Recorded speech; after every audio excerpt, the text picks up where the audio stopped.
Bitcoin was never meant to be policed into purity by the people who got here first. Yet right now, a big part of the community is fighting over whether we should change consensus rules to stop spam, while the much bigger story, Bitcoin slowly forcing its values into a broken monetary system, keeps getting drowned out. In this episode of Bitcoin for Millennials, I talk with Luc de Wolf, a cybersecurity professional and author of Defending Bitcoin. We talk about the BIP 110 proposal and the rigorous debate, our views on it, what real consensus actually requires, and why Bitcoin is the most radical economic game that we could ever play. We're both here because we want Bitcoin to win as money. Let's explore how. If you're enjoying my content, it would mean a lot to me if you could subscribe to the channel and like my video to support my journey. Thanks a lot. Now let's dive into this episode. All right, Luc de Wolf, welcome to Bitcoin for Millennials. Bram, thanks so much for the invitation. This has been a long time coming. Glad to be here. Yes, that is very true, and I'm happy you're here. And you know, like we talked a bit off mic. I think we will have a nice conversation about. I think the broad topic is Bitcoin security, and we have new subtopics that literally popped up yesterday. So day of recording is July 31st. I think this will be out like 6-ish days later. So just want to share with people that we've obviously seen the cold card exploit. But initially we wanted to talk about, BIP 110 and our differences in views. And I kind of wanted to start this conversation by saying, I'm not here to debate. I don't want to debate. Like I want to explore together and just, have a talk. I don't have a need to convince you. I don't think you have a need to convince me, So we just explore together. I think we are definitely on the same team. We want Bitcoin to win in the long term. So I just want to have that disclaimer out there before. Agree completely. Yeah. Okay, cool. So, I want to hear your views, especially through, your cybersecurity and your critical infrastructure lens. And, this is also a big part of your book, which is in your background. So everyone should check out Defending Bitcoin, of course. And I want to share my thoughts, and then, we'll see where we end up. And I think, and we'll obviously get to the cold card thing, but I want to start with, BIP 110. You're obviously critical of how Bitcoin Core handled, the whole up return change. So am I, right? Like I think Bitcoin Core in general is a very misleading name. It's misleading in many ways. Like people think that this group of developers changes Bitcoin itself. I also think that them being the main reference client, their communication should be way better. There have been many discussions on X before, right? Like it's not relevant that super technical people communicate with the plebs, etc. Like, I personally disagree. I think connected to the whole cold card thing, you download certain software. Some people don't have the ability or knowledge to check everything for themselves, etc. Right? So I think communication is very important because the level of technical proficiency of Bitcoiners is at multitudes of levels and differences, right? So I totally agree with that, and I want to learn from you, right? Like from your cybersecurity lens, what do you think went wrong? Why do you frame, arbitrary data, or I would say embedded data, right? Because I think arbitrary is a subjective term, right? So let's say embedded data. Why is that a problem? Okay, let's start with the terminology because this is important and this is a layered question. I'll push back a little on arbitrary versus embedded, or at least say that maybe that choice isn't semantically too relevant here. When I'm actually talking about arbitrary data, I really mean arbitrary in the amount of data, not in the content of the data. Okay. And the reason that this is an issue from my perspective is that Bitcoin has scarce throughput of block space, right? So every 10 minutes on average, there is a new block and the network adjusts to that. In other words, there is an average amount of block space over time. It's predictable. It's likely slightly higher than every 10 minutes because more miners come online, etc.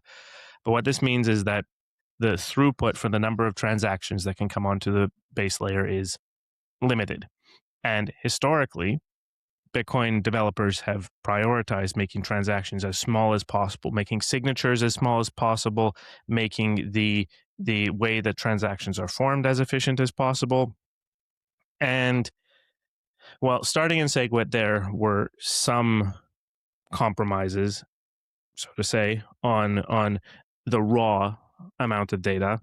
Okay, with the SegWit discount, which for those unaware is a 75% discount on data that's put in the witness. This is uh, parts of the transaction that are not required, aren't part of the the initial signatures for signing. So other things can be done within Bitcoin, and importantly, the decision was made for transactions to be malleable, to be changeable. This enabled Lightning. That was the primary thing that enabled Lightning. So the effect is that with the witness discount, quite many things are cheaper per the transaction cost of a Bitcoin block, but actually it's more data in real life. Like the ones and zeros add up to theoretically up to 4 times more in a block if you fill it entirely with witness data. So this is outputs as well. The one of the things here was that the witness discount was, because it's good to get this right, the motivations or the stated motivations. The witness discount was partially to encourage that inputs would be uh, um, cheaper than out. Sorry, I really don't want to get this wrong. That inputs would be cheaper than outputs to encourage transaction consolidation. And by making the witness discount the 4-to-1 or 75%, it meant that the average cost of an input was lower than the cost of X number of outputs. And in other words, instead of making it would be more cheap. It would be cheaper to consolidate transactions than it would be to just simply make different transactions. That was it. So the concern was the UTXO set. That's the motivation that I've heard for the witness discount, and why removing it would be a mistake. But okay, the amount of data that can get into a Bitcoin block is theoretically higher from SegWit. Now enter Taproot, and what happens here is that 2 intentional decisions were made that were raised up and documented as bugs by Luke Dasher, and it's disputed that these things are bugs or vulnerabilities by Core, because the assertion is that Taproot by design is supposed to remove scripting limits. And so the 2 bugs are: one, a removal of scripting limits within Taproot. There is a 520 byte limit to the amount of scripting data that can be included in older address types, and that was removed in Taproot.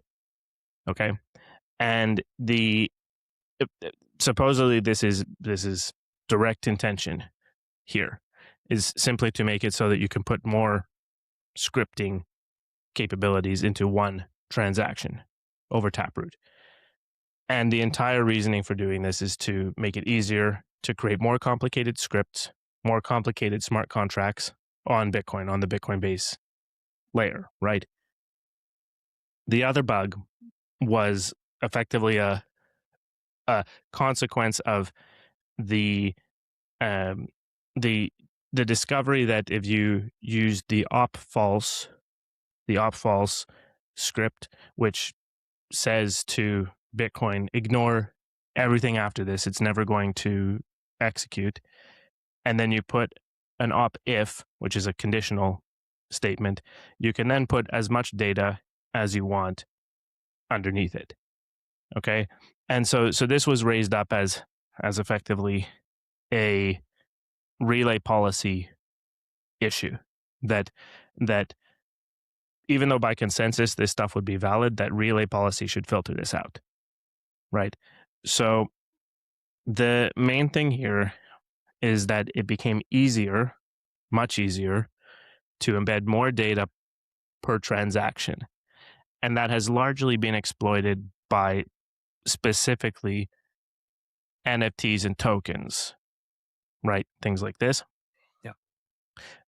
But the stated intention, right, was to create more scriptability, more expressive scripting, enable scripting to do more, developers to do more in an easier way on Bitcoin, right? And so where the issue comes in, to bring it back to this throughput idea, is that the more data you put into one transaction, the more complicated the script, the more data you put into one transaction, more of that block space that comes in every 10 minutes that is used up by just one transaction. And this is kind of a philosophical issue, whether that's a good thing or a bad thing. Those who argue that it's a good thing would say something like, in one script, you could handle some kind of policy that is covering more people. For example, it could enable the creation of some kind of layer 2 that enables more people to do more things onto the Bitcoin base layer, right? So that's one example. But in practice, that's really not what we're seeing, right? Mm. What we're seeing is that Taproot, in general, over 99% of Taproot outputs ended up being dust outputs, where the data attached to those transactions was the payload. The data was the payload, not the sats, right? Yeah. So the result is that all of these other transactions, these 99% plus transactions that are using TapScript, are crowding out monetary transactions on Bitcoin. And it's a design choice. It's not that this happened in a vacuum and this wasn't something that anyone could foresee.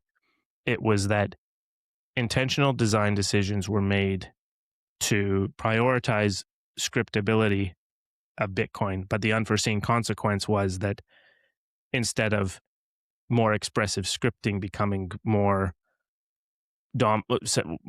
used, even just to say that, the result was that effectively people who are attaching value to the data instead of to the satoshis were using that feature.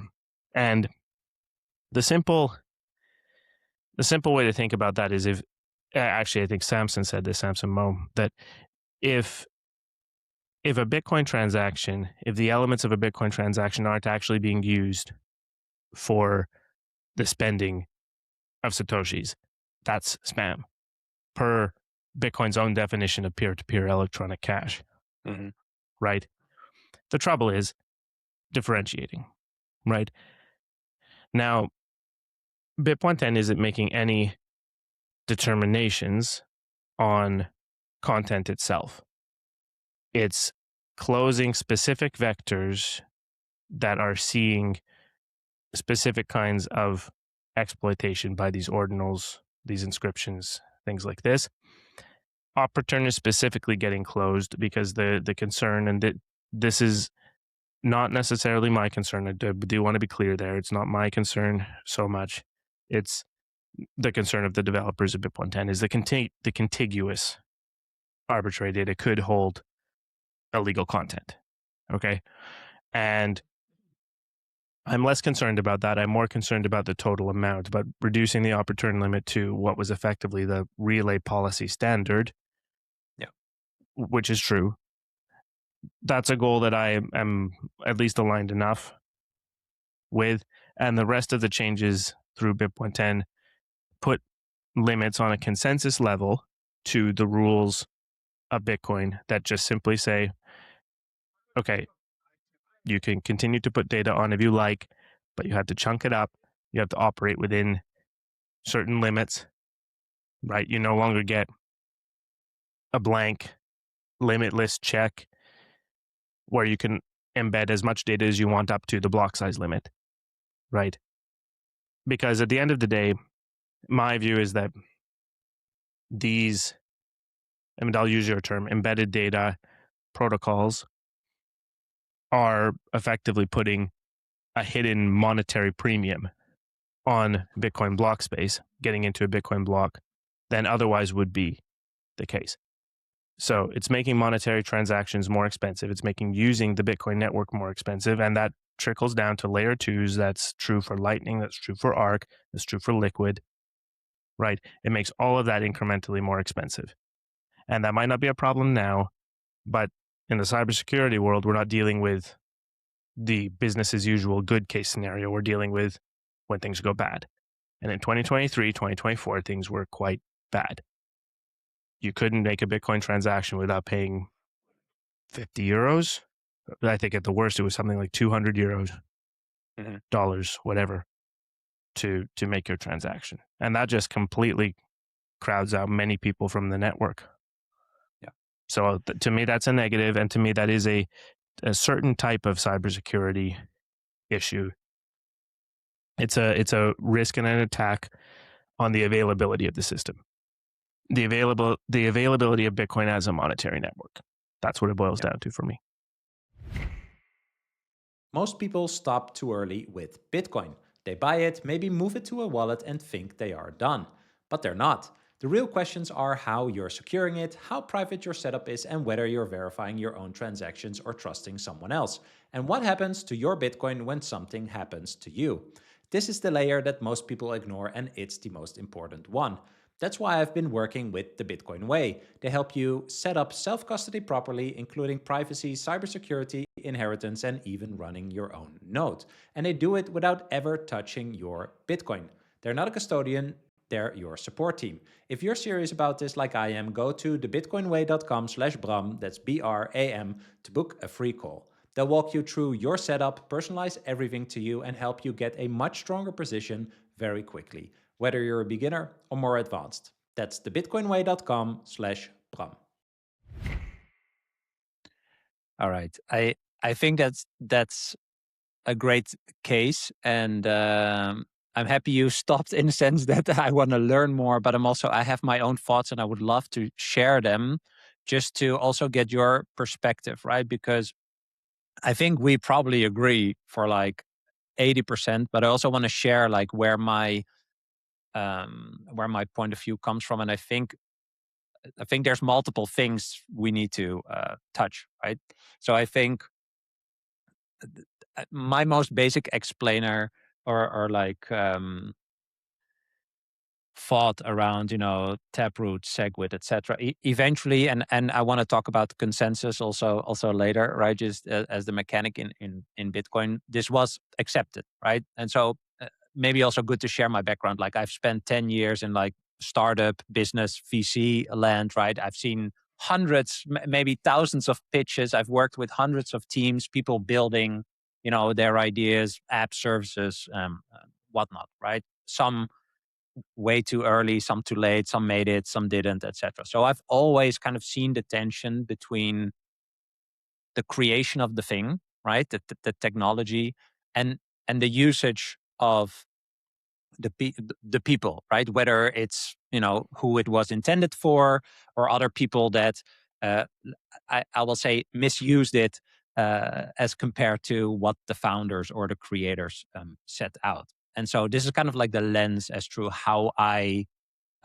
look at it, right? So I think philosophically and long term, we both agree that Bitcoin's fundamental design and the protocol, right?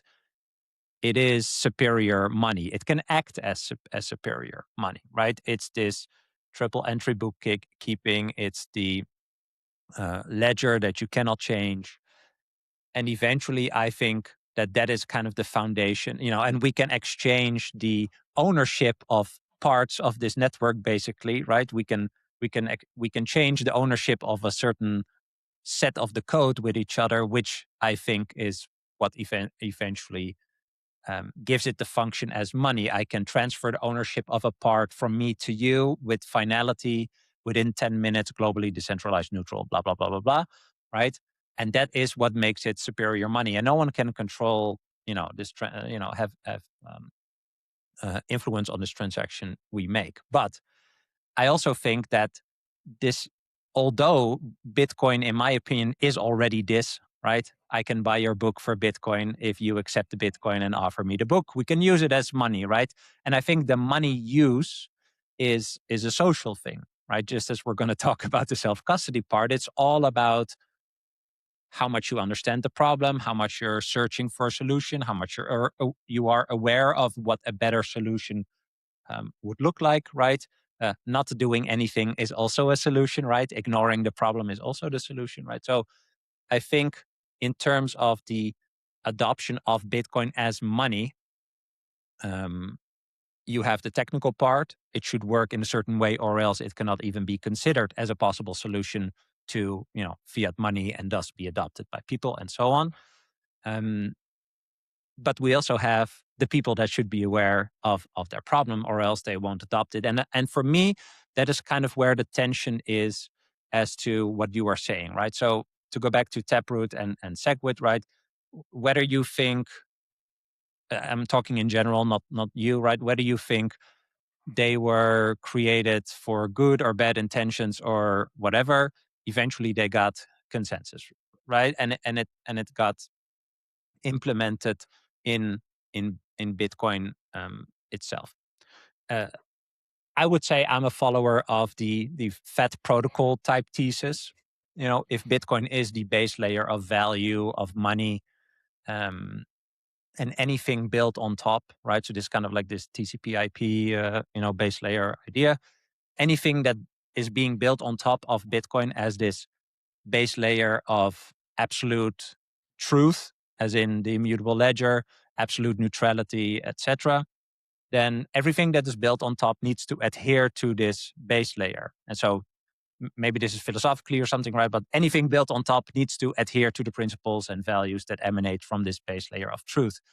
Obviously, things can be built on top that suck or try to be malicious or are scammy or whatever, but eventually you will meet the truth, which is the Bitcoin base layer, right? And so I also wonder what you think about this, but this is kind of how I look at it.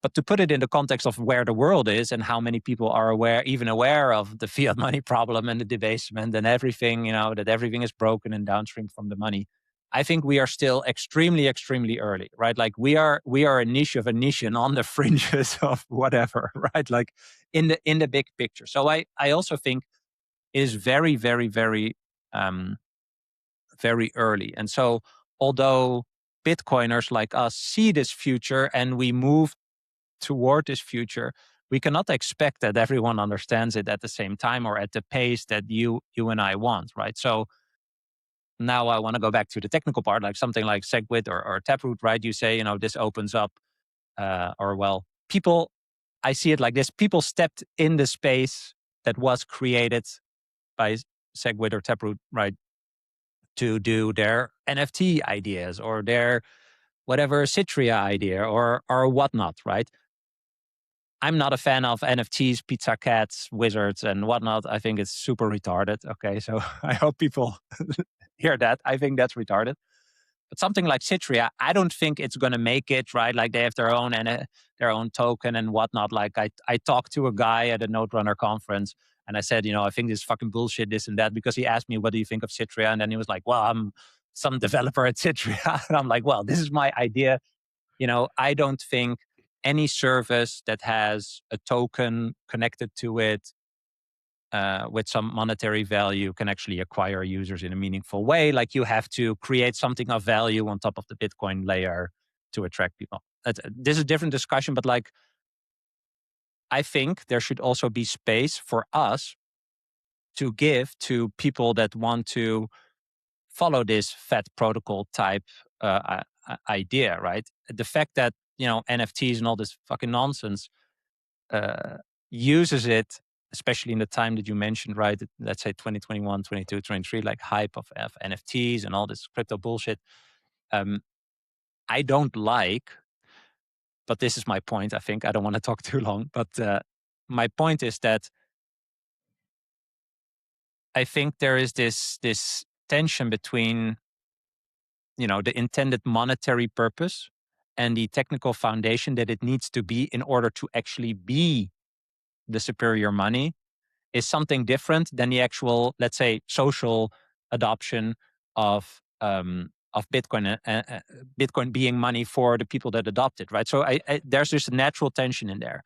And so if the technical people want to create ways, right? I'm just assuming good faith for now. Like I don't want to go into, doomerism or the chorus capture and whatever. Even if chorus capture doesn't really matter because the initial idea of Bitcoin, I think, still stands. But that's a different discussion.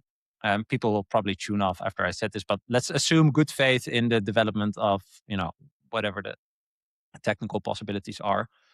You cannot prevent people, this is my point, from using it in a different way than you intended, because that is not only a technical reason, right? For them, it is more interesting to focus on NFTs, again, although I think it's retarded, right? Than, let's say, 100 startups popping up, going building on Bitcoin as the Fed protocol idea. So, and this is really my last point, I do think that over time, just a general idea of NFTs and whatever, because it's still possible, people will do it, although it's stupid, right? But in my opinion, and I could be totally wrong, obviously, if not enough people use Bitcoin as money or use it as money, or there's not enough startups or, businesses that want to build upon this Fed protocol idea, then yeah, the space exists for people to use it in a different way than was intended. And so, yeah, I'll just leave it with that. I have other stuff, but I'll just leave it with that. And I just wonder what you think. Every Bitcoiner hits this moment. You need cash, maybe for a house deposit, an emergency, or a tax bill, and you're staring at your stack thinking, do I really want to sell this? Here's the thing, you don't have to. You can borrow against your Bitcoin instead, so there's also no taxable event and your stack can keep on stacking. This is where Firefish comes in, a peer-to-peer marketplace for Bitcoin-backed loans. And Firefish is not a lender. They built a protocol that makes this all possible, which is exactly why they never, ever have to touch your Bitcoin. During your loan, your Bitcoin sits in an on-chain multisig secured by open source code. You can find offers for different amounts, durations, and rates at firefish.io. And when you decide to get a loan, you can use code BRAM to get 30% off your first loan's fees. That's firefish.io and code BRAM. Yeah, okay.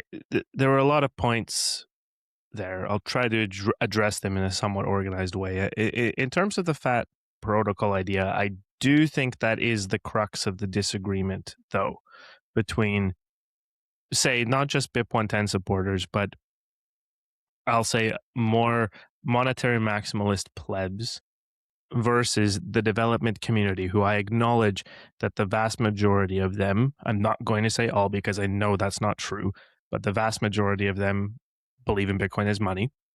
That's the purpose of Bitcoin for the vast majority. Again, I assert that it's not all, but I do acknowledge that it's vast majority. There's a philosophical difference. Should Bitcoin be extended with all of these use cases and capabilities in order to specifically enable scaling? Right? Because that is the entire reason given for adding this feature, this capability, this upgrade, that upgrade. And I really want to be specific here that I'm talking about consensus changes, things that change the rules of what can be considered a valid Bitcoin transaction and block. Yes. Right? Because you can make changes to the Bitcoin node software, right? And Bitcoin Core is actually doing fantastic work there. The entirety of Bitcoin Core, what Bitcoin Core is a software that people run to interact with the Bitcoin network, to validate the state of the Bitcoin network, to broadcast transactions, to relay transactions, right? And there are security concerns to Bitcoin Core itself. There are concerns with how the protocol works, how transactions move around the network, and they're doing fantastic work there to minimize many of the security concerns that come with running a node and, in general, how nodes interact together in a large distributed network. Okay, they're doing fantastic work there. Where I think we run into some problems and disagreements philosophically are the idea that there should be this massive explore space.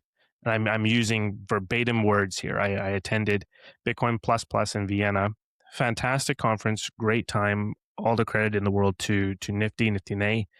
who puts on these conferences. I think she's done something like 4 in the last 2 months or something like this. Just crazy That's cool. output, bringing developers together. It's a fantastic goal. And the edition I went to in Vienna was to bring Austrian economics types and developers together.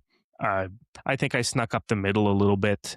She invited me after announcing my book and let me speak about my book. And I was talking about Bitcoin security stuff, not about economics things. Even though I'm often doing stuff with Knut Svanholm, Mr. Praxeology. I'm not necessarily the same level of economics focused as he is. But anyway, so I was there and had great conversations. Also at BTC Prague, also at Bitcoin Ireland. I went to a bunch of conferences in May and June. Had lots of conversations. And meanwhile, the entire time I'm holding publicly the position that I'm not for 110 for various reasons, and we can get into that.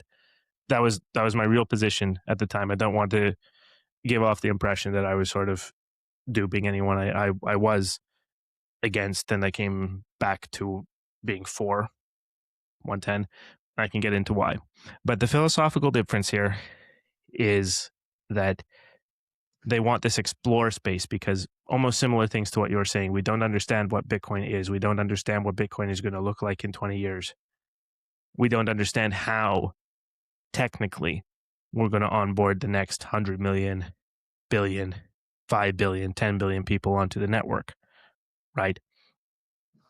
But the philosophical difference here is that I think many users, hodlers, plebs, whatever terminology you want to use, of the Bitcoin network are here because of Bitcoin as money. They were convinced by the monetary thesis, the monetary properties, and Bitcoin has no interest to them other than the monetary use case, right? Store of value, medium of exchange. Let's get to unit of account eventually, right? The monetary properties. And so the difference there, we talked about this on panel. I mean, you can look this up. I was on a panel with Matt Corallo, Knut Svanholm, Cedar Chris, and one of the founders of Second Labs, I believe, one of the ARC implementations. And we agreed, Matt Corallo, Cedar Chris agreed, 99% plus of users want to take Bitcoin into self-custody. And I know we've got a fairly major irony there today. Take Bitcoin into self-custody and use it to pay for things when you want to pay for things, right? So many, many, many of these so-called use cases and the ability to do more scripting, and as Merchandamus, no, that's not his real name, but it's his handle, said, making Bitcoin exciting to develop interesting smart contracts, or making Bitcoin cool to develop exciting smart contracts. I think that was the wording he used. Well, the thing there is that is of interest to a tiny subset of people, right, who work on Bitcoin development. And many of them, I know this for a fact, are working on Bitcoin because it's interesting. Mm-hmm. They're not working on Bitcoin because of the monetary properties.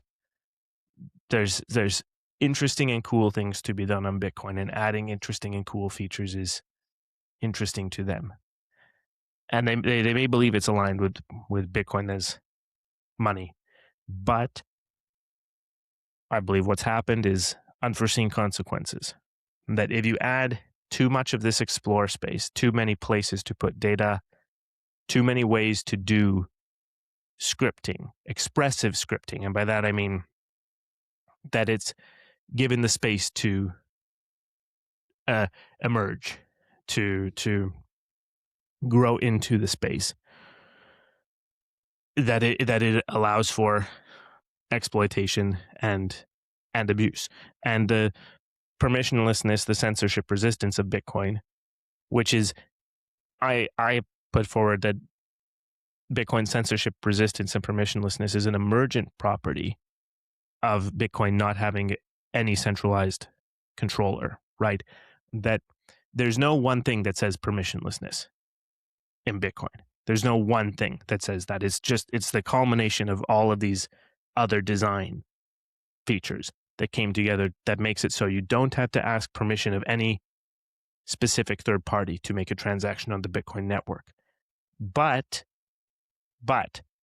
every time you do broadcast a Bitcoin transaction, you are asking permission of the network as a whole, the node runners, right?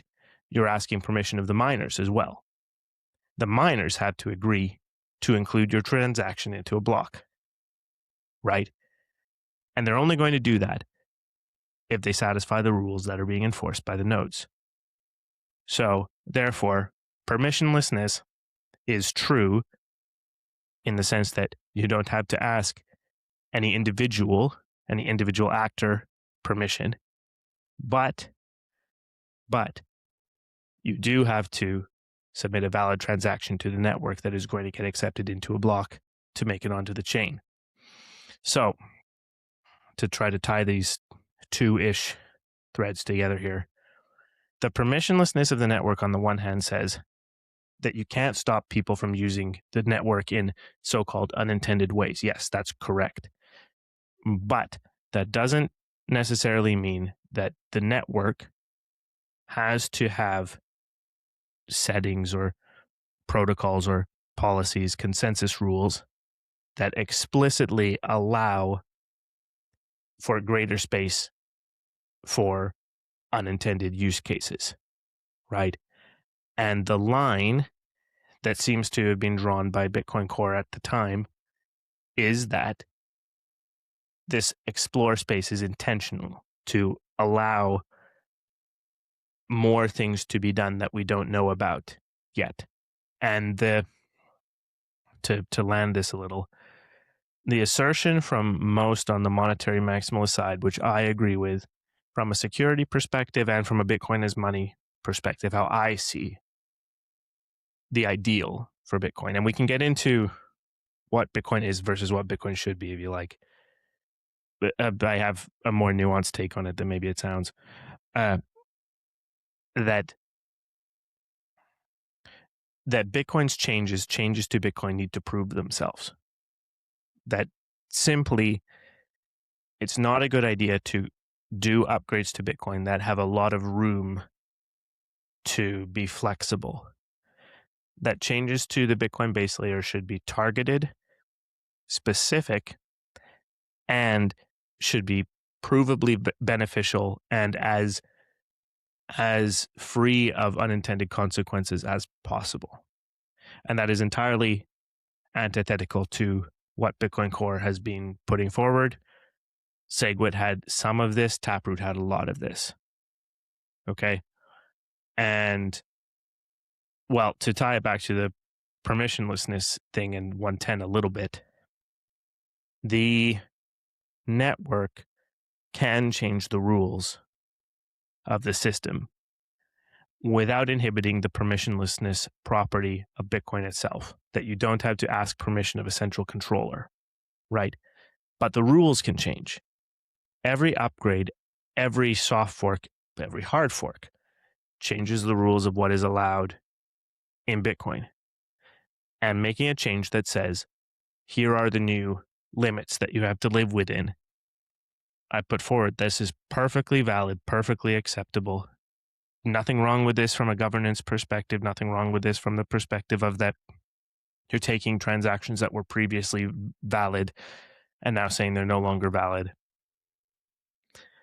Bitcoin as a protocol needs to be able to pull back from unintended consequences. It needs to be able to roll back changes that are made to it that create security vulnerabilities, that create issues, because we don't know the future. We don't know every possibility that could happen. We don't know what AI is going to find, right? Just hidden for years.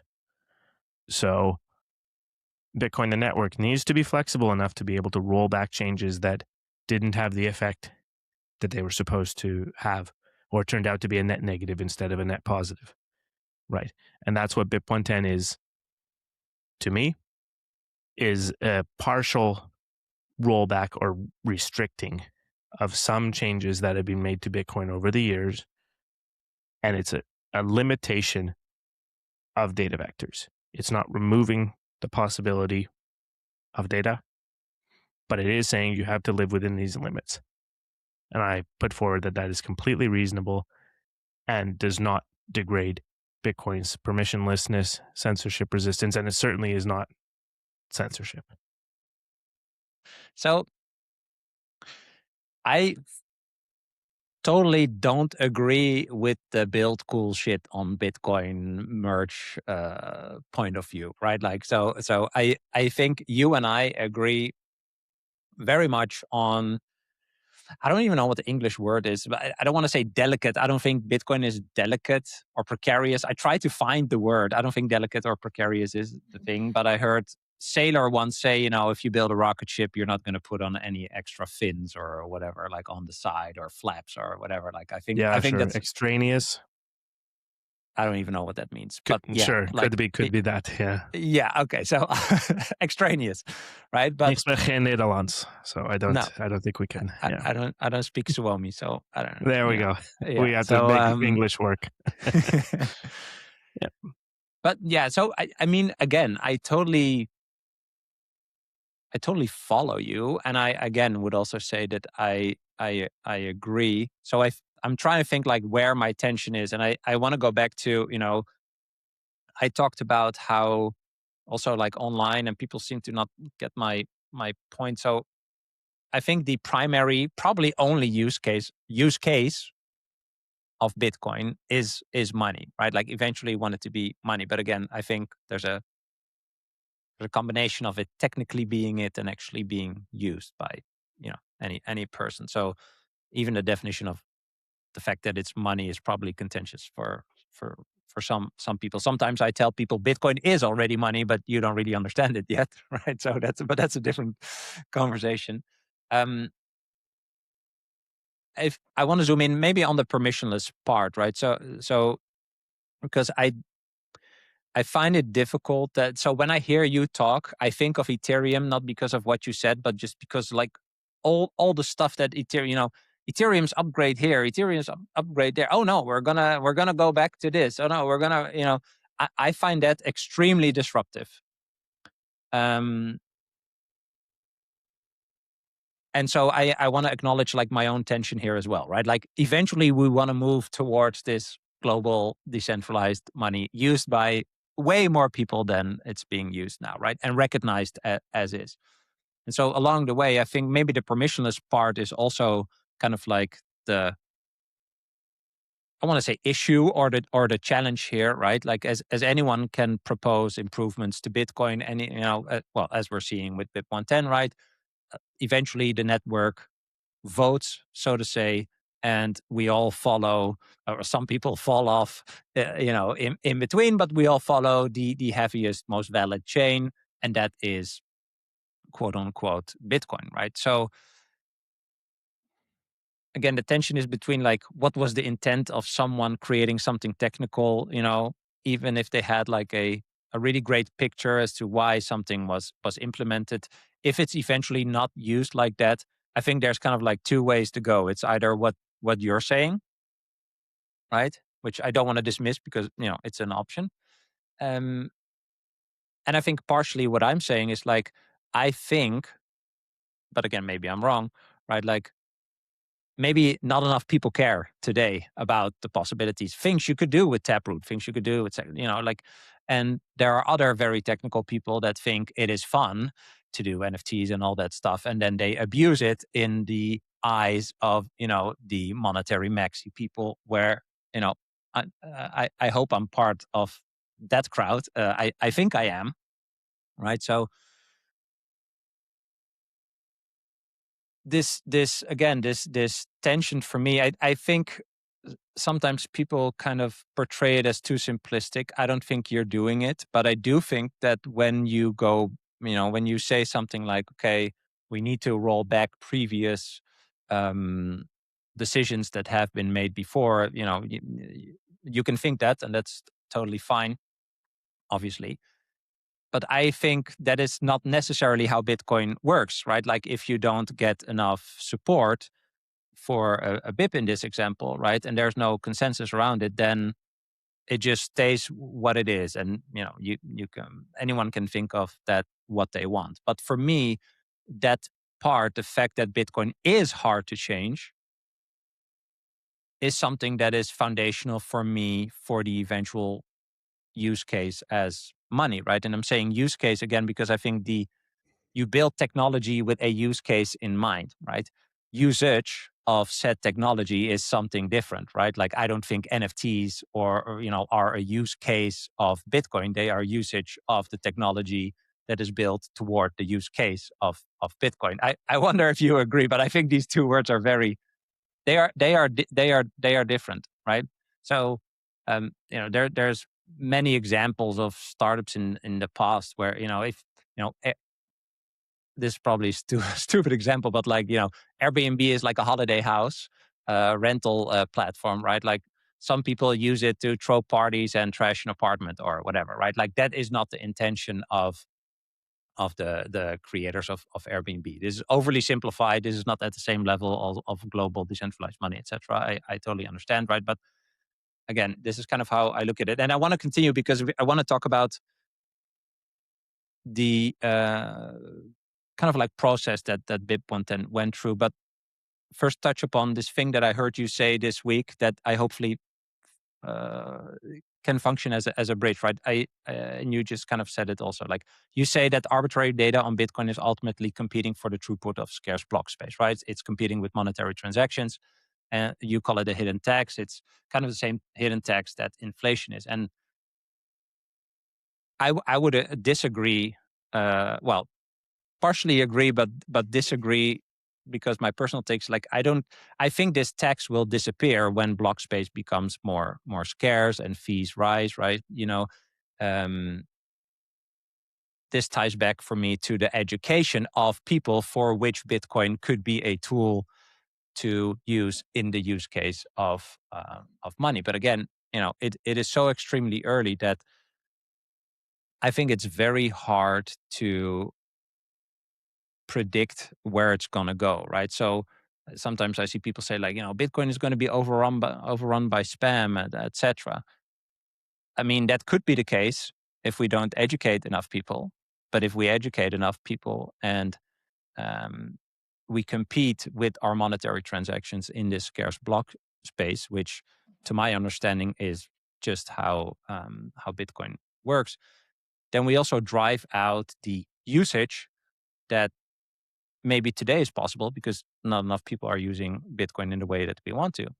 Um, so yeah, I just wonder what you think. Like, do you share the view that rising fees and more monetary demand, real usage, monetary usage, would actually solve this, or do you think the availability attack is permanent enough? I think this is where we disagree, right? Like, you will probably think yes today, and I just think it needs more time, and maybe that is the difference in the assessment of the issue today. Okay, so again, quite a few points here. I'll try to tackle your last question directly first. So the availability thing is maybe a little more subtle than basic just spam or not spam, right? You talked about that monetary usage. If adoption goes up, would that drive out spam? Eventually, non-monetary use cases. Eventually, well, if you're not conspiracy theory minded, yes. Okay. Uh, Maybe let's hold the conspiracy bit, but flip it around though. What is the presence of arbitrary data doing on Bitcoin to Bitcoin's adoption? Right? Like every media piece that says, "Hey, now it's $5 to make a Bitcoin transaction." Oh, look, now it's $50 to make a Bitcoin transaction. Oh, look, now it's $200 to make a Bitcoin transaction. What does that do for person on the street, right? Thinking you're too late to Bitcoin is cited commonly as a reason to not get into it, right? Not being able to transact on the base layer unless you have a certain amount of capital. That's a really difficult sell, right? And this ties back to some of what I was saying earlier, that I think development is going for what a group of developers thinks Bitcoin is going to look like in 20, 30, 40 years, but they put the machinery in now, Hmm. right? Yeah, I agree. Before it's Yeah. before it's even needed. And the thing with that is that there are consequences to how the network behaves in the present, right? So making all of these changes that would make for optimal Bitcoin in the case where we've onboarded another billion people in 20 years is very different from when we're trying to convince people to get onto Bitcoin now when we're still really early in the adoption curve, right? And it's not so much about getting rid of this arbitrary data stuff. It's a little bit more about that by making it unconstrained, it it's partially a signal problem, right? Partially saying that effectively core and the attitude of that the fees are the filter effectively is just saying that you can do whatever you want on Bitcoin if it's Hmm. consensus valid. Yeah. And we're just going to let the fee market sort that out because Bitcoin ultimately is a technology and not necessarily money. Okay, fine. Let's play with that argument a little bit. So one thing is that Bitcoin is not money. I don't know what any of us are doing here. You know what I mean? Like, not to be glib or to straw man it or anything, but I've got no usage for blockchain otherwise. Some of these NFT minded people seem to think it's Hmm. the worthwhile. Uh, I truly believe they are just stealing money from people in a fancy way. I They're all agree. bad. Yeah. Like I'll tell every scammer to their face in person. Usually it's on X though that I believe they're bad people, like actually committing violence against people in the form of stealing their property. Right. But you can go even further and say that if you're putting spam onto the Bitcoin network intentionally, you are damaging in a small way the prospects of this technology that is supposed to be freeing us from the fiat oppressive capitalist system, right? So, yeah, it's a complicated issue, right? If Bitcoin isn't money, what is it? Nothing I care about. But to be a little more serious about that, if Bitcoin is just the technology, right, and money just happens to be a property that Bitcoin is good at, okay, fine. But then what is the goal of ongoing Bitcoin development and making it more easy to do this sort of DeFi stuff and crypto casino, whatever? Who is that benefiting? What is that useful for? And then we come to sort of a philosophical divide again of Hmm. who is in control of Bitcoin, who should be in control of Bitcoin. If Bitcoin core isn't operating as money, but operating as a use case machine that is attempting to grow adoption on said use case machine, then is that going to result in what many of the users of Bitcoin want, the so-called monetary maximalist users of Bitcoin want? Maybe to touch upon a little bit about sort of your point of that it reminds you of Ethereum, if we talk about rollbacks and adding this feature, that feature. The thing with it is I see the opposite perspective from the idea of let's just put these upgrades in, right? Hmm. I hear also from developers as well that the same thing of Bitcoin is hard to change, but the reality is that Taproot went in with overwhelming consensus, partially because of the goodwill from the block size wars that Core built up, right? And Taproot was primarily beneficial to developers who wanted to put in new use cases, right? And then to anyone who starts to say, "Here, I have an issue with this. What's the recourse there?" And one of the good things is that Bitcoin has a built-in consensus mechanism. Bitcoin has a method of resolving disputes about how the network should work. And that is in running a different set of rules that changes what continues to be valid Yeah. a valid chain according to that node, right? And so the thing here is that when I talk about rolling back a negative, a bad change, it's more about that if something happens to have become negative to the network as a whole, to have become detrimental to the users of the network as a whole, or strongly beneficial to one group on the network, but harmful to another group on the network. The thing is, Bitcoin is a zero sum game from the perspective of the block space, the throughput, right? Someone's getting into the block. That means someone is not getting into the block. That's how it is. How it's different from gold. How decoration of gold, for example, or drawing a genitalia on a dollar bill or euro note, something like this. You're not taking away someone else's ability to have made a transaction.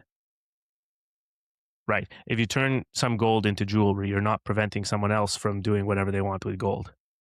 Right. If you draw on €1 note, that's probably eventually going to get shredded and some other euro note is going to get made out of thin air. You can't make more block space. You can't make more than 21 million Bitcoin, and you can't make more block space in a period of time. Right. Yeah. So that is why if some so-called use case gets usage, sure, Yeah. gets large adoption on Bitcoin, right? That necessarily is zero sum in taking away from other people using the chain. And keeping that in balance is the challenge. Yeah. I would say for the most part, because one of the reasons for saying that large that encouraging use cases and encouraging large users of data and things like this on the chain is good for miners, right? Because it increases their fee revenue and that increases the security budget of the network. But the detriment is not just to the node runners, and this is often cited as the big losers in terms of the arbitrary data having more data. It's having more resource requirements in order to run a node.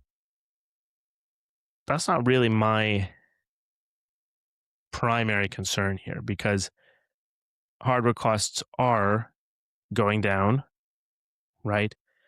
And it is becoming easier and easier to sync the chain, right? Changes to how UTXOs work and the initial block download and all this are being made, technical changes. But it's the users of Bitcoin, the network, who are getting crowded out by these use case frenzies, whether it's these NFTs or it's your Citria or it's your whatever it is.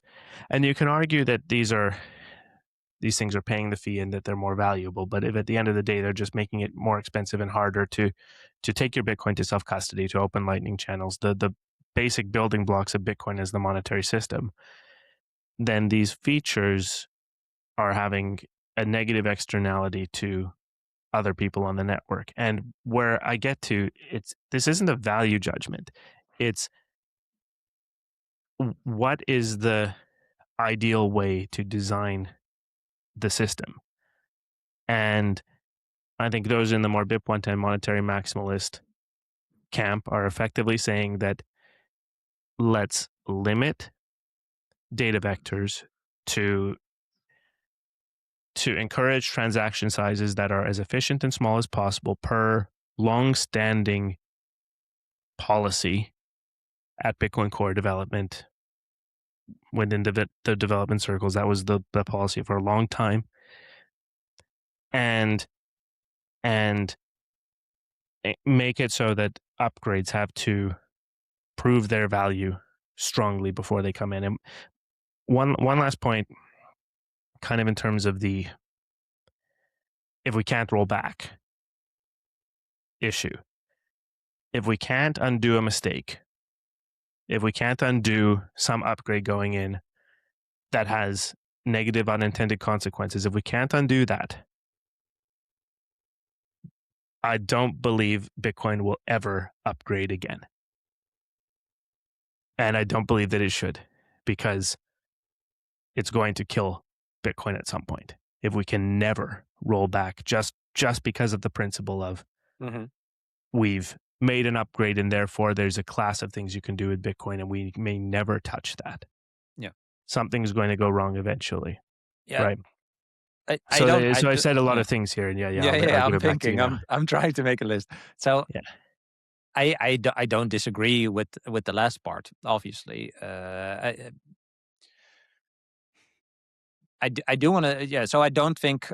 So I don't disagree with what you're saying. Right. I'm not. I didn't say the Ethereum thing because roll back this, change that, or whatever. Vitalik says we're going to reorganize again. Right. That's not what I mean. I think it's more about we opted in to play a certain game. Let's call it a game, right? It's a consensus game. We opted in to use this network that works in this way. So that's also why I don't really follow your analogies, because it's just an entirely different game, right? Yeah. So I wouldn't agree with that. Um, so we've opted into this game where things can achieve consensus, be implemented, and there can be judgment about whether they work or not. Right? That's fine. That's all. That's all personal. That's totally fine. If there's not sufficient monetary related usage of Taproot, and there's more NFT type usage of Taproot, like today, I would probably agree. But I also want to say, the fees are 0 sats per fee byte, or 1 or 2 or 3, right? So I think there's a multitude of layers that are connected with each other. And I think it's very hard to say just from like one point of view, be like, hey, I think that's bad. That's why it needs to change, right? So technically, I don't agree with the fact that people put NFTs using Taproot, but it's possible because of the fees, which is possible because no one really gives a fuck about Bitcoin yet in a global scheme of things, right? And so that, to come back to the game that we're playing, that's all fine, right? Like that is all the personal judgment of whoever is looking at Bitcoin from their lens and point of view, right? So again, I am a monetary maximalist in that sense. But I also think that I look at this game that we agreed to play where I just look at it in my own way. And so I think it's good that, you can have a BIP, you can try to achieve consensus. So maybe this is a nice bridge to another question I had is like, by the way, I also don't agree with what you said about, like I said, just now said like the crowding out part. I don't see that happening right now. I don't, are there people that cannot get their monetary transactions in a block, right? Like, are there extremely popular NFT collections like in 2020 that are crowding out like everyone? Like, it's not conceptually, I agree that it could happen, but it's not what is happening, right? So then maybe the step is also to, okay, what is happening with BIP 110 right now? And again, for me, there's a tension here. Like, you can project some sort of problem into the future. Does that mean you have to act like you're acting today, right? And I think that is also a big part of the discussion that is going on. Because if I follow your reasoning and everyone agrees within the game that we all decided to play, right? Um, I don't think it helps in the stability of Bitcoin for this supposedly big as conceptual problem in the future to have a temporary consensus change that by its own definition and admission doesn't fully stop spam, right? Like we could get into that, but like spam is always spam, right? That's a subjective thing, right? But like arbitrary data is always possible like you can never fully stop it, right? So my biggest contention with it is because you have a supposedly big ass problem in the future and you want to solve it right now. you also don't know in the future whether the spam will be visible or invisible or not. Like, you don't know what the spam loving people are going to do, right? So touching the consensus, even temporarily, for a problem that I personally do not see existing today, and for which I think there's also a huge money education part, right? Like what I said before is lacking. We are not far enough. We are extremely early. Go into the street, ask people if they hate monetary debasement of their fiat currency, and they're like, "What are you talking about?" Right? So, I mean, this is where we are. Although you and I and any other Bitcoiner that is deep into the weeds is probably also a bit frustrated with the fact that no one really cares yet, right? So I also feel like there's a want or a desire for everything to go faster and people to figure it out. And if we, tweak this technical thing here and there and this and that, that's when, the monetary usage will also increase. And so that I find dangerous in the context of BIP 110. If it's a temporary consensus change, also with, this 55% signaling, if I follow your reasoning and everyone agrees, why isn't it 90% or 95%? Right. And Okay, that, it is kind of, I'll say one more thing. It's kind of framed within this, the minor signaling is a gesture, right? Because basically we are threatening this thing because we have consensus and we are in the majority and all these things, which, I mean, I can all follow and I have empathy for, and I also agree to like 80, 90%, right?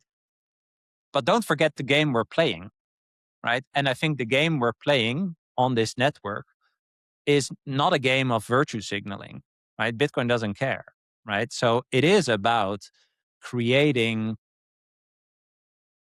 eventually a social consensus before there is a technical consensus, right?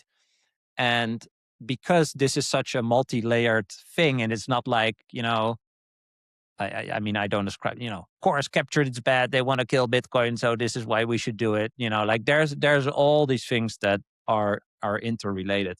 So I feel like this kind of approach is not wanting to play the game, but actually wanting to add something to the game, if that makes sense. I just wonder what you think about that, especially like the 55% thing. And you mentioned you changed your mind over time, and I love that. I love that you share that. I'm also very open to that. Um, but yeah, this is what makes it contentious for me. If you want to change consensus, you need to build consensus.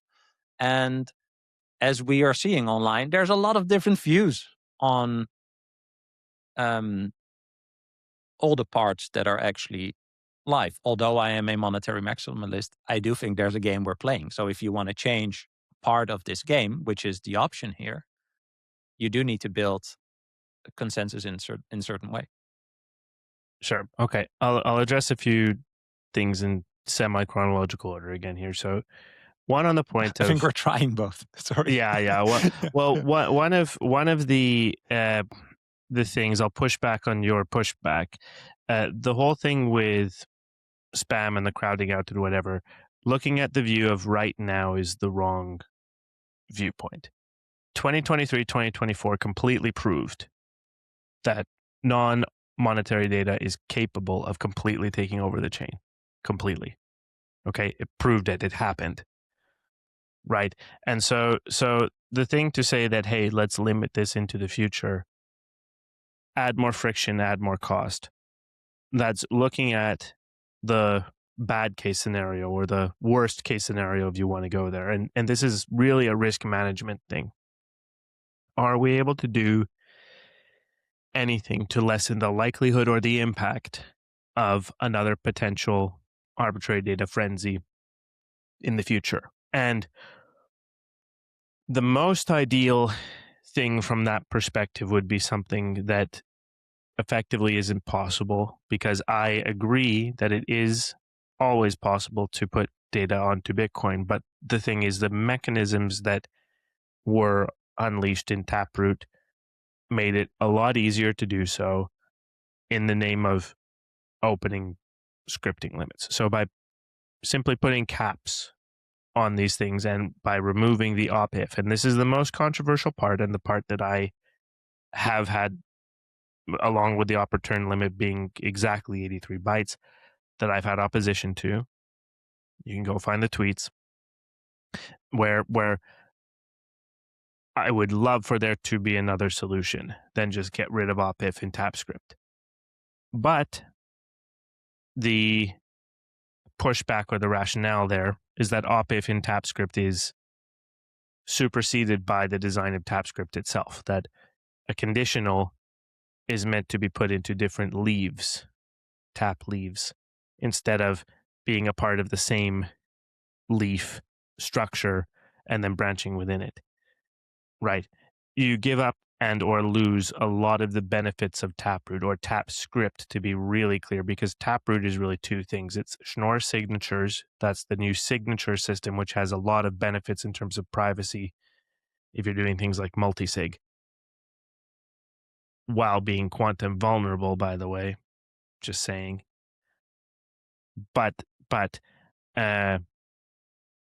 TapScript is the new scripting system that has these leaves and these Merkle trees and is really interesting. You can do a lot more complex and complicated things, but it allows for more arbitrary data to come onto Bitcoin if you're not using it in the intended documented way, right? So many aspects of BIP110 are simply putting in limits on TapScript, saying that TapScript was too broad and TapScript was too expressive, too expansive, and it allowed for these things to happen. Let's pull back on the feature set a little bit and at least see what happens when we put in some of these limits. The temporariness, okay, I've found some difficulty with understanding the pushback to the temporary nature of this here, because if a change is temporary just to see what the effect is, if this was a good idea or not, if it turns out to have been a bad idea, at least it gets removed later. Mm-hmm. And if it turns out it was a good idea, you can put in a permanent change later. Now, okay, I can also, trying to steel man both sides here, I can also get there that this stuff should be done on the test network. Features should have to prove themselves. Absolutely, I agree with that as a general rule. But in terms of that, this is a reaction to effectively things that were added in 2021, to policy changes that were made in 2025, right? This is years in the making. This is the first potential consensus change in over 5 years, right? This isn't rushed. The design of this thing might have been made public a year ago, but proposals have been out there since 2023 of making these changes, right? And so in terms of stability, I actually think that's one of the better arguments against 110 is the stability of the network, the system. Where I push back on that a little bit is that how many people, especially institutional adopters, care about the little minutia of the scripting system, right? When all they want is more Bitcoin to hold in their ETFs, Mm-hmm. you know, or on their company balance sheets or whatever, right? Like the monetary weight of those actors doesn't care, right? And so the whole thing here is that I mean, Saylor has come in with a vengeance against 110, and I was actually quite surprised, because I'm surprised he cares. I'm surprised he cares strong enough about that point to be anti, uh, because really, I do not see how this affects any users of the network except the really, really, really enthusiast fringe and people who are putting data onto the network, right? So to get to the activation method, you said 55%, right? So that is the mechanism to allow this to be a miner activated soft fork, right?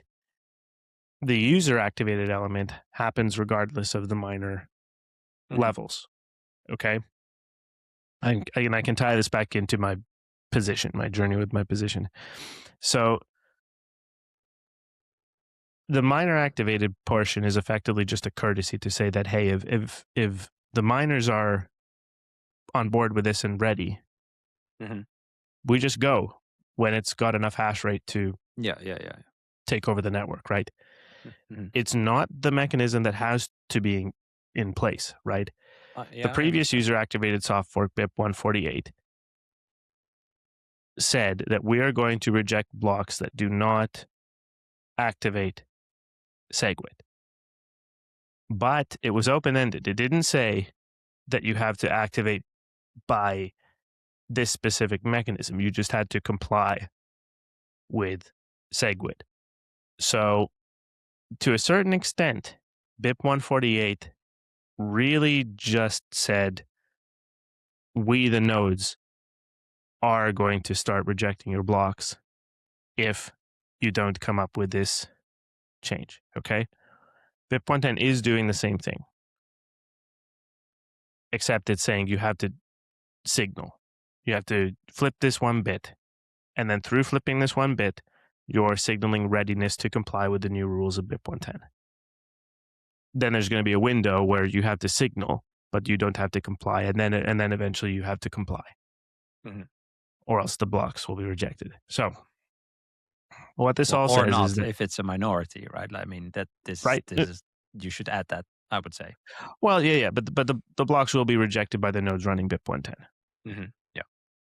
When I'm saying that BIP 110 is going to activate, I mean that just from the direct term, that there is a subset of nodes on the network that is Yes. going to start enforcing these rules. Yeah. Right. So there's two things here about consensus, right?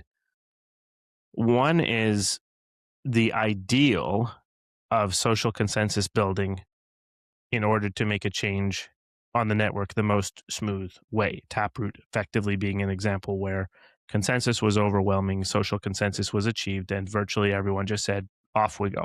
We're going to put this in. No opposition. But SegWit is the counter example where there's a lot of controversy, and then the nodes were all effectively ready, but the miners were holding out because they wanted to get these concessions, blah, blah, blah. So if BIP 110 succeeds, let's maybe just jump to that. What it will say is that the threat of a certain amount of nodes to start rejecting blocks is enough for miners to say, we are going to comply with your change.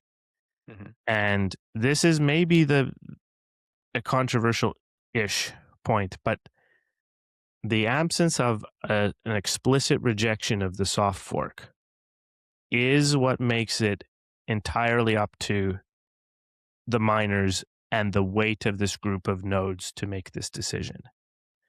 There was a post by Stefan Livera that went through a few kind of points against, well, basically saying why a URSF is unnecessary, user rejected soft fork or rejection of the soft fork. And these effectively went, well, we've never had to do it before.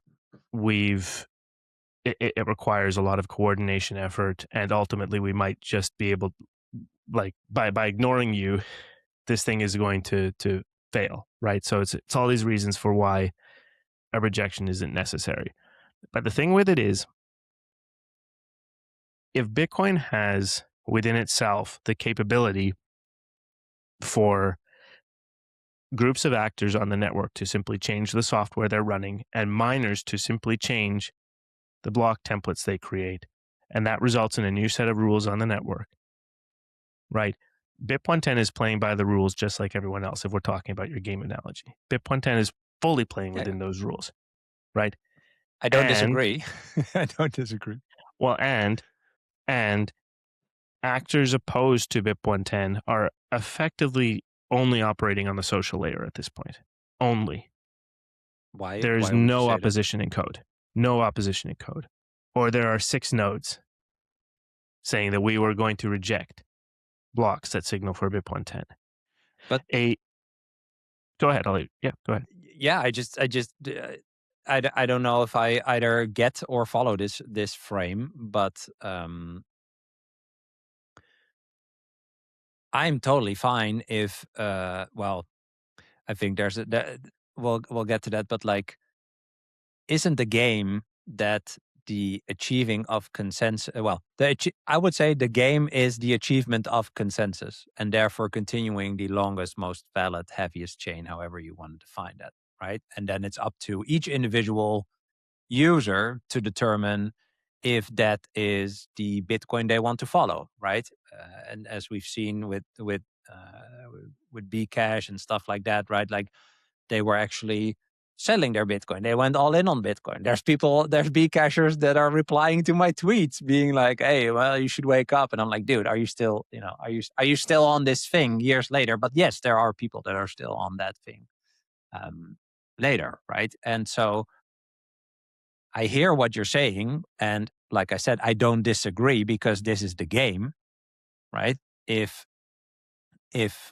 you can propose something and signal with a big enough group, however big that group has to be, by the way, is that 10, 20, 30%? Is that We don't know. 80%? We don't I know. don't know, Absolutely. but that's the game, right? That's the game. And I find it very important to actually highlight, like, so you can say like, BIP 110 is happening. Well, yeah, it's happening in a certain group of nodes. It is happening. You don't know how big that group is or whatever their influence is, right? So I think saying stuff like, if BIP 110 fails, then Bitcoin dies, etc. If people say that, I think you either don't understand the game, or you don't agree with how other people view, like, for example, how we are talking, right? I view it just from a different light. Doesn't mean I'm right Sure. and you're wrong. Sure. It is just my point of view and my judgment on what I'm seeing, with the exact same interests that you and I have, is my assumption. And that is okay, because that's the game we are playing, right? So whatever the outcome is, and I think this is the proof of work part in a certain philosophical way, that kind of perpetuates through the action of the people that use Bitcoin, is, you can try, and if you win, you win, and if you don't, you don't, and there's consequences and conclusions attached to both of these outcomes, right?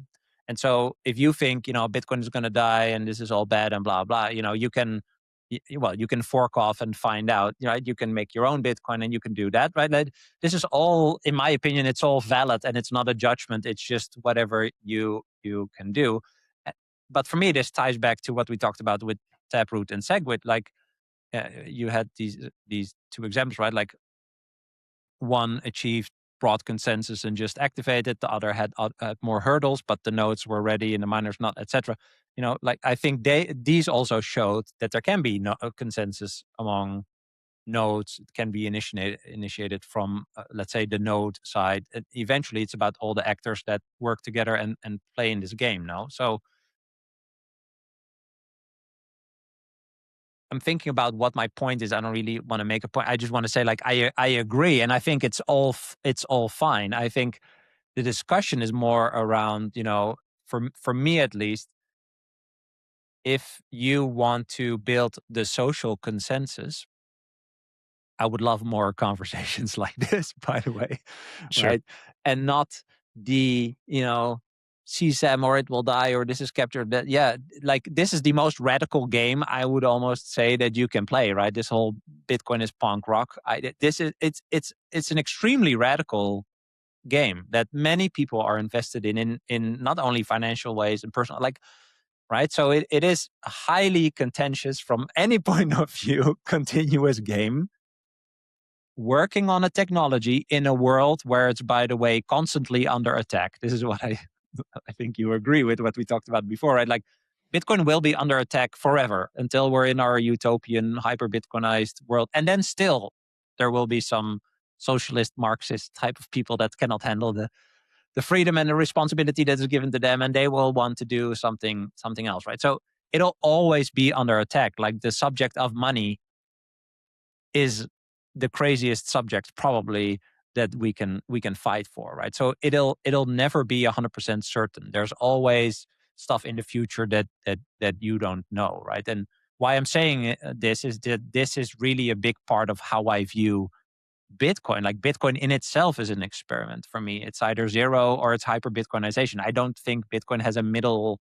There's no middle end of the road thing, right? Like Agreed. it either fails or it goes to hyper Bitcoinization. That's how radical I think the game is, right? And so even if you don't agree with certain things that are implemented in this protocol, that is totally fine. And you can have your judgment, I could have mine, and anyone on X or whatever, whoever's. But it's still a very radical game. So that is more my point around, you can propose something today, there could be good arguments, and you can still try. I can be on board or not, and some people can be on board or not, and that's totally fine. But I want to share because we also want to talk about cold card. I want to share one more thing that I personally, I want to say struggle with, but I think I use it as a strong argument for my own case, right? So I'm assuming that spam, as in the subjective definition of spam, is never fully. We can never eradicate it, right? It's always possible. You don't know what's going to happen in the future. It's what I just said. It's visible, invisible, whatever. Like it's always going to happen. And to me, this is part of this permissionless network. Anyone can do whatever they want within the set of rules, right? And I think this is what we're talking about. I do think that once you open up a consensus change, even temporarily, to police what a set of people think is wrong usage, we are creating this precedent, or maybe it's there by definition, that there's this perpetual cat and mouse game with this visible and invisible spam, right? And so if I'm thinking about an attacker in the future, if I can build the social consensus and point certain nodes towards something that, I psy up people into believing, I can propose anything that distracts or fractures, the monetary alignment amongst the Bitcoin community, the social cohesion, etc. Right? Like whatever, the craziest thing you can think of, I can propose to police. And then I think that actually that chaos, let's say chaos, maybe that's too big of a word, but I think that is disruptive to the actual foundations of what makes Bitcoin the hardest money to ever exist, which is the boringness and the predictability and the stability, etc. I think the monetary strengths of Bitcoin actually emanate from it being like that. And maybe to touch upon one other thing where you talked about, like, and maybe that also touches how Saylor thinks about it, perhaps, right? I think he talked about ossification ideas before. I, by the way, I really wonder what you think. I am probably a proponent of ossification to a degree. I think, not bugs and shit like that, obviously. I also don't think we should build cool stuff like we talked about, right? But if Bitcoin technically already is what it should be and how it can act, right? It's a global, decentralized, permissionless monetary network with instant final settlement, blah, blah, blah. Absolutely digital scarcity, etc. Maybe that's just it. So this is a few things into one, but I just wonder what you think, because the ossification argument actually helps towards the boring stability, predictability, etc., which I think is important for the monetary aspect of Bitcoin. And a cat and mouse game doesn't help that part. Okay, well, you've opened up a couple of things here. So maybe a little bit about is I see, to try and avoid us talking past each other a little bit, that there's an element of should, of how the network ought to work, and simply the reality on the ground. And Yes. to bring it back to my position and the journey I took in and out of support of BIP 110. So I wrote Defending Bitcoin, this cybersecurity book, and we can talk about that for the most part another time. It's fine. It's all good. Uh, but it's a cybersecurity book for Bitcoin, and it's built on my experience as a cybersecurity professional. It's based on how we look at threats, we look at risk in the cybersecurity space, and controls to these threats, ways of making it less impactful or less likely for a threat to occur. So I'm writing this book about effectively risk management on Bitcoin, and then I get to a chapter where I'm writing about all of these governance issues and the problems we've been talking about. I do make a case that arbitrary data is a negative for Bitcoin, for the availability of the system. We can probably talk about that more later. It's a controversial chapter, but couldn't shy away from it.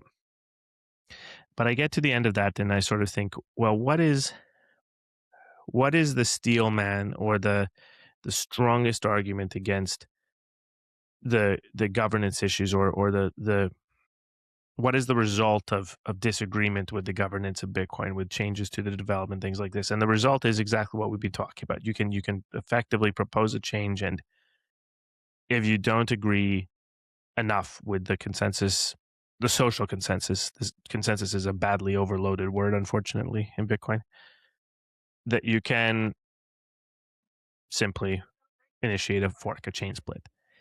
Fork is another overloaded word too, unfortunately. Chain split. Let's go there. Can you explain? I don't want to interrupt you actually, but can you explain these, why you think these two things, just the consensus and the Yeah. split? Well, consensus can refer to the exact rules of Bitcoin, what we agree by Yes. Yeah. consensus, what's allowed to go into block. But it also is referring to the sort of thing: does everyone agree? Right. Yeah. And so you can refer to consensus or policy or rules or standardness, blah blah blah. But those do mean technical things, so it's good to be precise. A Okay. fork is also badly overloaded because you can have a software fork where you have effectively a new form of software that descended from another one. Knots is a fork of core, Yes. which Yeah. consistently borrows from, but those two still Mhm. are operating on the same network, right? Fork, we have soft forks, we have hard forks, and those two things don't necessarily result in a chain split. So let's be precise here. A hard fork is when the rules of Bitcoin are expanded, and almost definitionally there's a split there, because if anyone doesn't upgrade to that hard fork, they immediately get left out. But a soft fork is different, because a soft fork, you do have the mechanism where the tightened rules simply get adopted, right? And they are backwards compatible because the new blocks will not contain anything that was invalid per the old rules. Yeah. Right. So it's a different mechanism, right? So fork is kind of a word just to be careful about it, and I'm using the word chain split here. A chain split has all of this uncertainty. What is it going to look like if a group of users make the decision to split off into their own chain? Yeah. Right? Are they going to take a lot of people from the current network away, a lot of the brain power, a lot of the development power? Mhm. That's a net negative to me. But also, the market is going to react how it reacts. Is it going to necessarily be a positive for Bitcoin in the short to medium to the long term?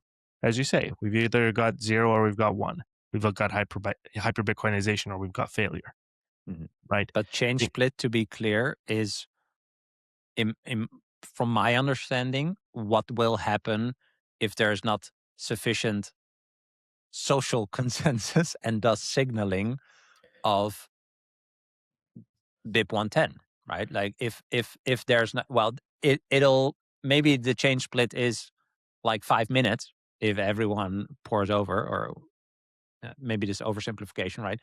But it could also take very long or longer, because if 15% of the nodes flip to BIP 110, as an example, there will be people that are definitely not doing it.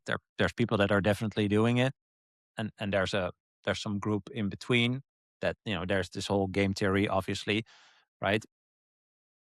Am I correct or not?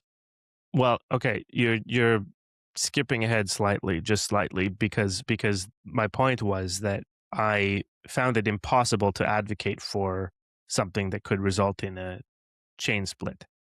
Okay. Okay.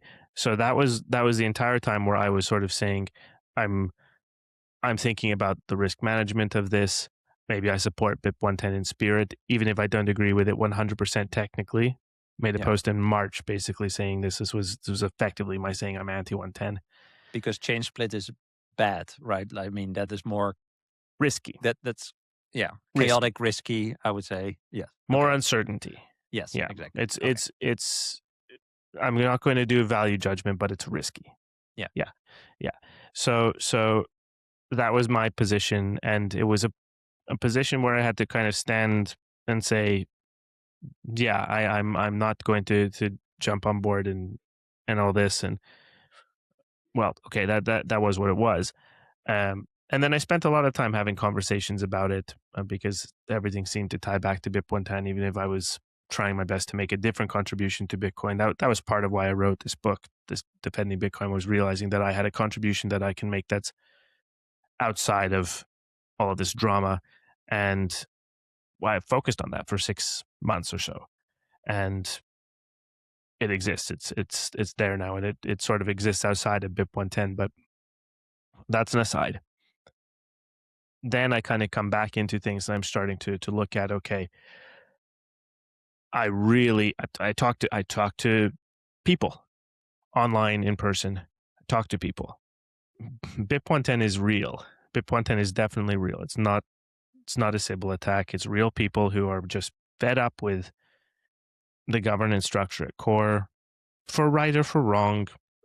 I believe there are legitimate grievances that core may have more influence over the network than maybe their historical role as custodians of the protocol maybe is allowing for them. But anyway, real people, node runners, people with economic weight, people who make transactions, accept Bitcoin for their goods and services, right? Who are saying, enough is enough. I'm running BIP 110. Here we go. Then I'm having conversations with people a little bit deeper into the protocol mechanic, Chris Guida, others, just saying that basically, hey, you're actually advocating for the more chaotic scenario here by advocating against BIP 110. And initially, that was kind of counterintuitive to me. Maybe similarly here, but the point is that yes, you're right. A chain split is inevitable if BIP 110 doesn't activate smoothly. But the thing is, the scenario where everything goes smoothly is simply where it activates, right? Where the miners just flip over. And the thing with it is that there's the precedent of BIP 148 is essentially what's cited here, right? That the miners chose to come together and activate SegWit independently because of the threat of 148. That the group of nodes on the network was able to say, hey, we want you to make this change. We want you, the miners, to make this change. And if you don't, we're going to start invalidating blocks, and that's going to cause chaos on the network. But the thing is, if there's no other recourse, and running a different piece of software is something anyone can do, and coordinating the running of pieces of software is something that anyone can do, then this is entirely within the game, as we've established. Mm-hmm. Yeah. So my position, I reevaluated the circumstances. BIP 110 is going to activate. Again, I know we disagree about sort of the terminology there, but from the perspective of to a that, degree, it activates. it's going obviously. to. Yes, Yeah. exactly. And that I see it as more smooth, simple, less risky. If simply the miners signal and comply, we see where everything lands for a year. How does everything look? And afterwards, we can see where we are. Yeah. Right. But it's entirely pragmatic and about what is the situation on the ground here. It's not really about kind of a morality thing. It's not really about should this go in or not? Is this going to be good for the protocol in the, say, the medium or long term? And okay, I can also buy that maybe I should be thinking a little more about that. But my contention here is that if I cared about, and I believe BIP 110 was a negative to the protocol in the medium to long term, strongly enough that this is an attack on Bitcoin, I would run a URSF.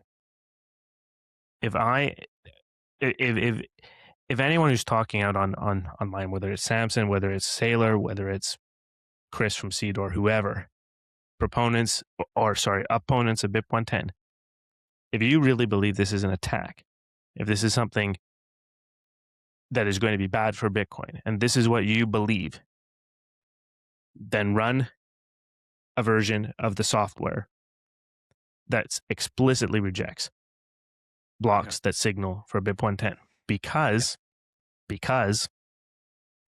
the status quo is much easier to maintain.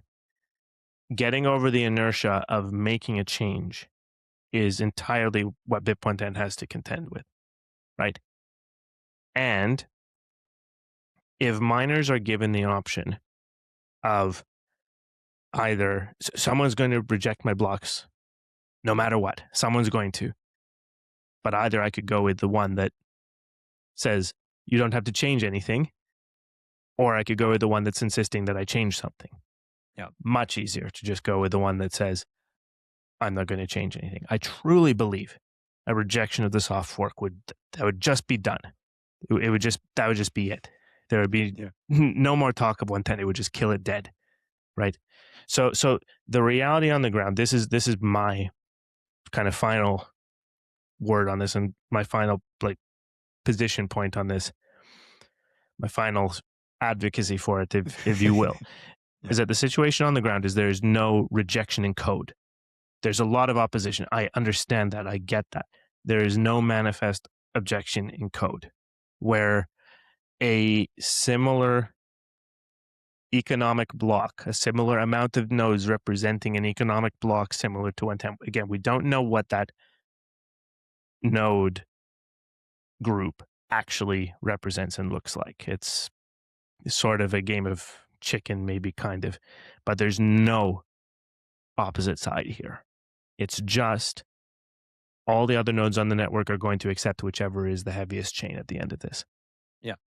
So either BIP 110 has reached that threshold or it hasn't.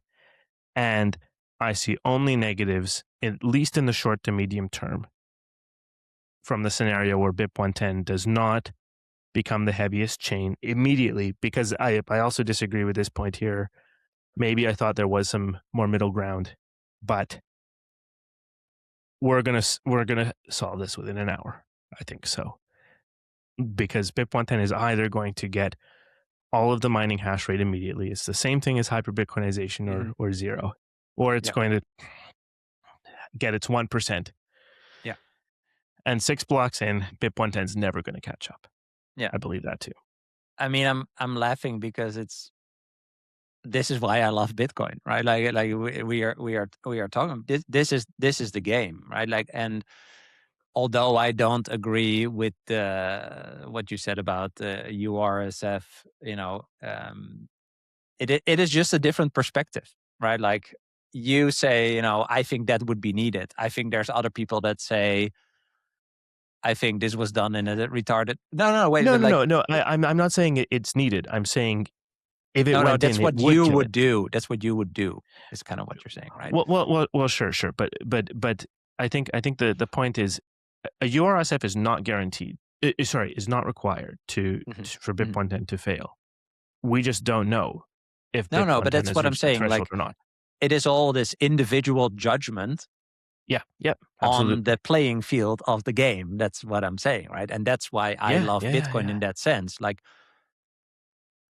I've had discussions around, okay, like let's say I don't think BIP 110 the chain will flip BIP 110 if there is even 20% nodes. If there's 20% nodes, I don't.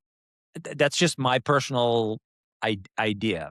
Again, I could be wrong, right? I don't know what's needed in the bigger game theory of things, right? Like that's also why I'm smiling, and I just think it's very interesting to see, because this is also in a sense, a test of the robustness, or maybe just a reminder for everyone, if this is, the first time in 5 years, what the game is that we are actually playing, right? And in the discussion online, I see a lot of people, I just call it virtue signaling. It's all talk, but Bitcoin is walk, right? Like you have to walk your talk. This is what, for me, proof of work is, right? Like you need to do the work. Like it's put your money where your mouth is what Bitcoin is for me. So maybe I dismissed my URSF critique there, but it's also like, I'm voting for this thing, you're voting for that thing. That's all fine. You can have all your own reasons. I can have all my own reasons. It's all fine. But we're in this game, and if BIP 110 wins, then it's up to me to decide what I think either of that outcome, the process, whatever. And that is the game that I chose to play, and it's the game that you chose to play. Yes. And for me, the beauty of Bitcoin there is that it is this really weird. Jeff Booth once told me it's cooperative competitiveness.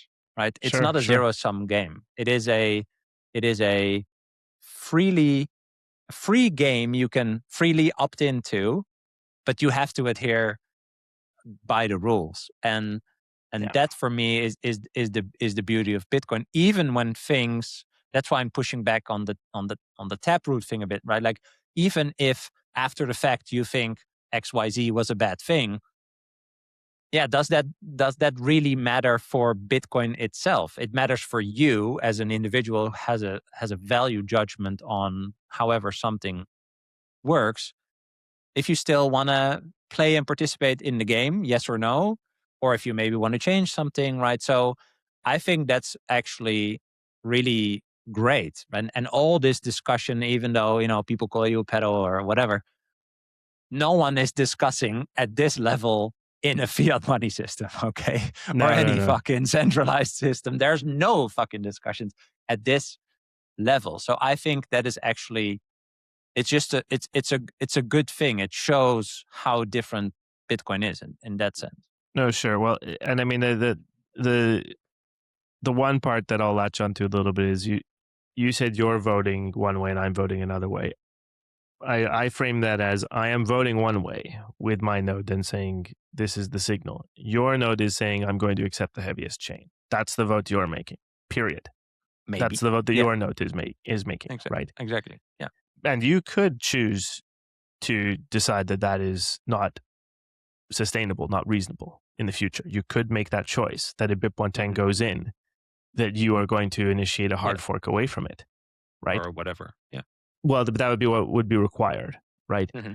That, say, after the fact, some group decides to basically say, here is the version of Bitcoin with the non-BIP 110 rules, and we're just going to run with that and see what happens. I mean, it could happen. We could have a counter fork. We could have a fork, a counter fork. Who knows? My point in all of this is just to say that, okay, one thing, if BIP 110 fails, the communication has been awful. And I'm really not laying this on any one individual beyond Luke himself, honestly. I think he is doing way more harm than good to the cause, so to say.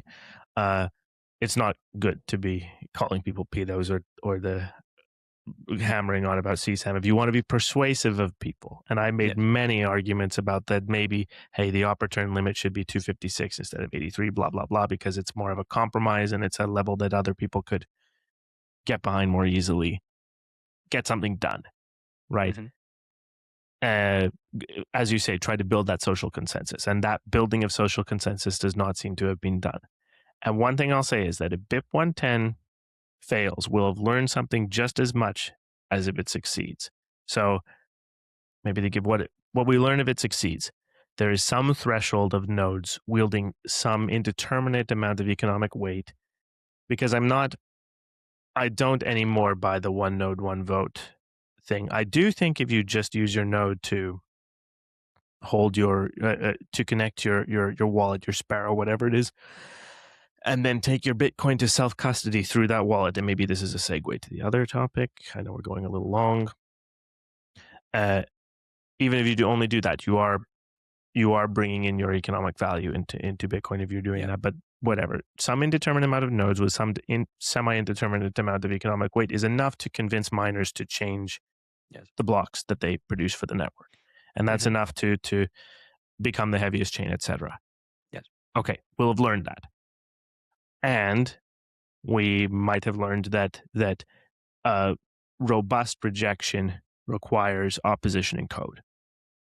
Okay, so one of the oppositions I hear to about BIP 110 basically is that if this is going to go through, anyone could just change the rules of Bitcoin at any time. I do push back on that, and I think you alluded to that some point earlier in the conversation. Well, It I just don't think means it's probably not. Well, I don't. I think that argument is flawed, right? Like, if 20% of the nodes can persuade a majority of the hash rate to follow right. them, then that is nonsense, of course, right? And again, Is for it? me, Is that it?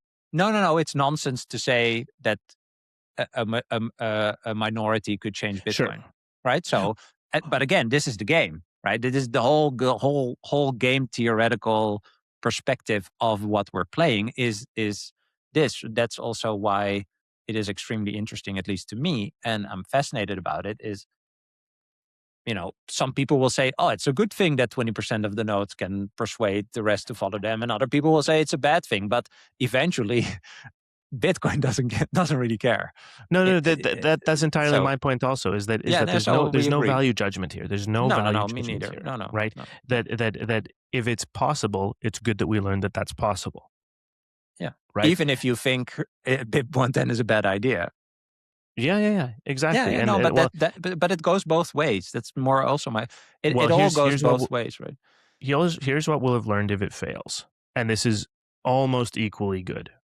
Okay, I am not one of the people that says Bitcoin dies without BIP 110. I don't believe that. I don't think it's true. If BIP 110 fails, it means that the legacy of 2017 was misunderstood. That what actually happened in 2017 was a rejection by the nodes of a change proposed by the miners. And it wasn't SegWit. It was the 2x. It was the Yeah, block size increase, the direct block size increase. SegWit included an implicit block size increase, but it still said that we're capping it at 1 million weight units. It was the SegWit discount that created the in effect increase. But nodes rejected miners proposing to yeah, double the block size. yeah. And Bitcoin Cash forked off. Okay. Yes, The yeah, nodes rejected that. yeah.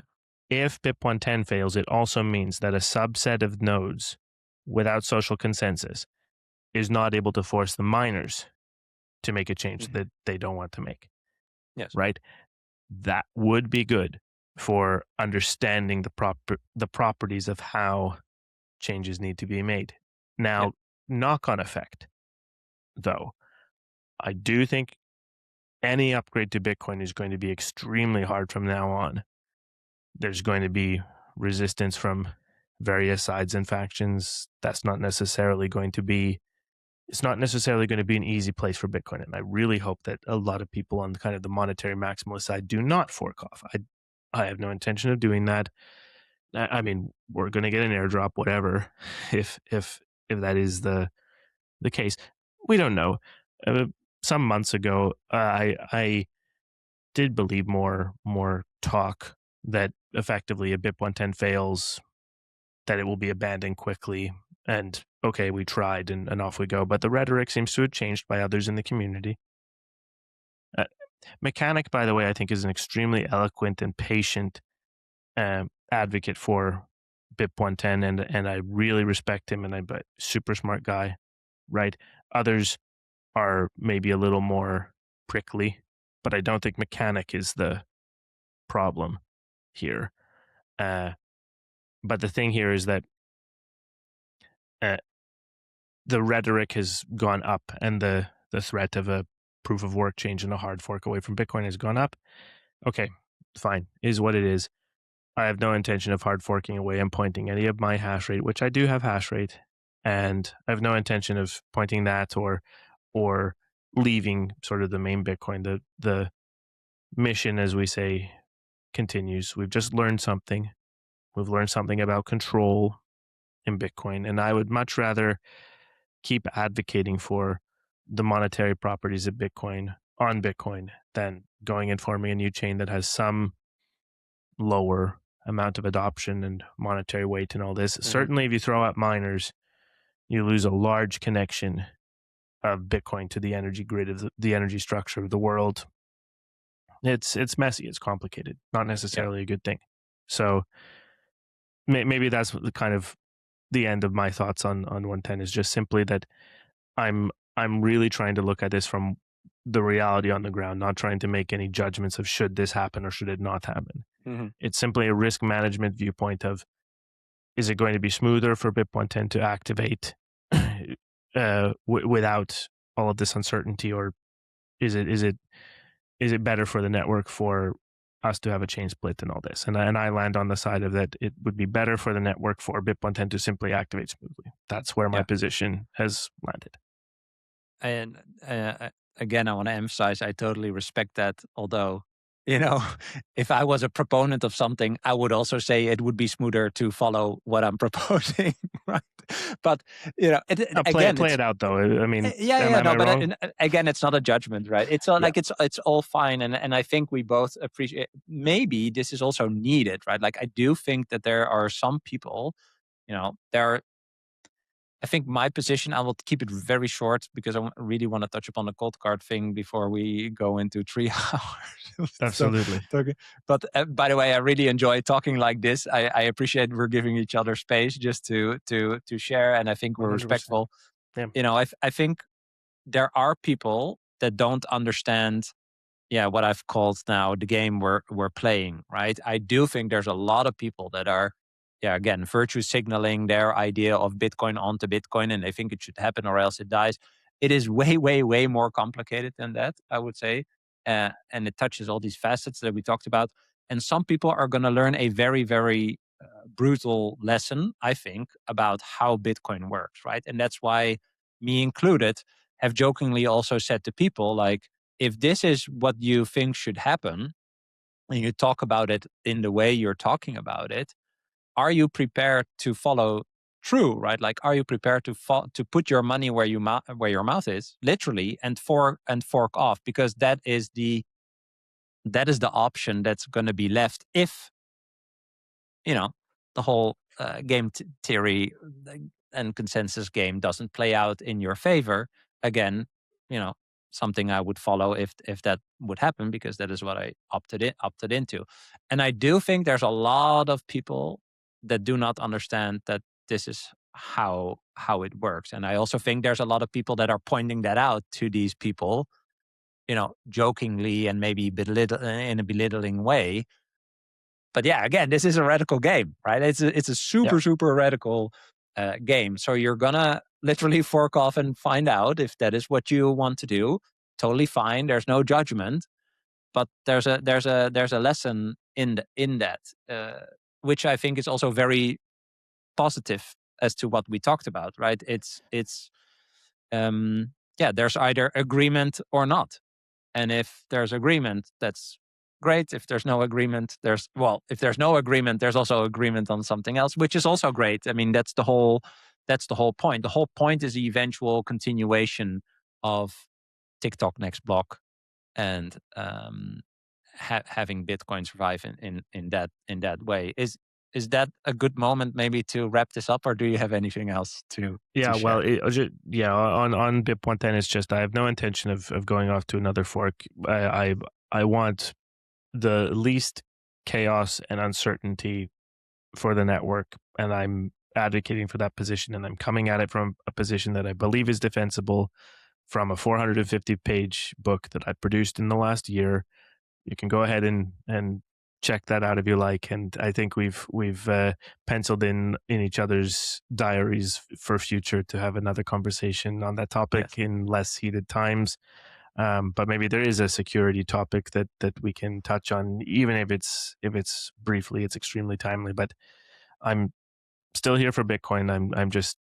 I'm simply advocating for the position that I believe is going to result in the least short-term chaos and uncertainty. That's it. Yeah. And again, that's all good, and I respect that. And I think everyone is doing that in their own way, from their own perspective, right? So there's, Mm, mm. I have no animosity to you or anyone that is supporting it, as long as you're trying to yeah approach it in a certain way. But anyway, I think we touched upon that. I definitely want to talk, because I think the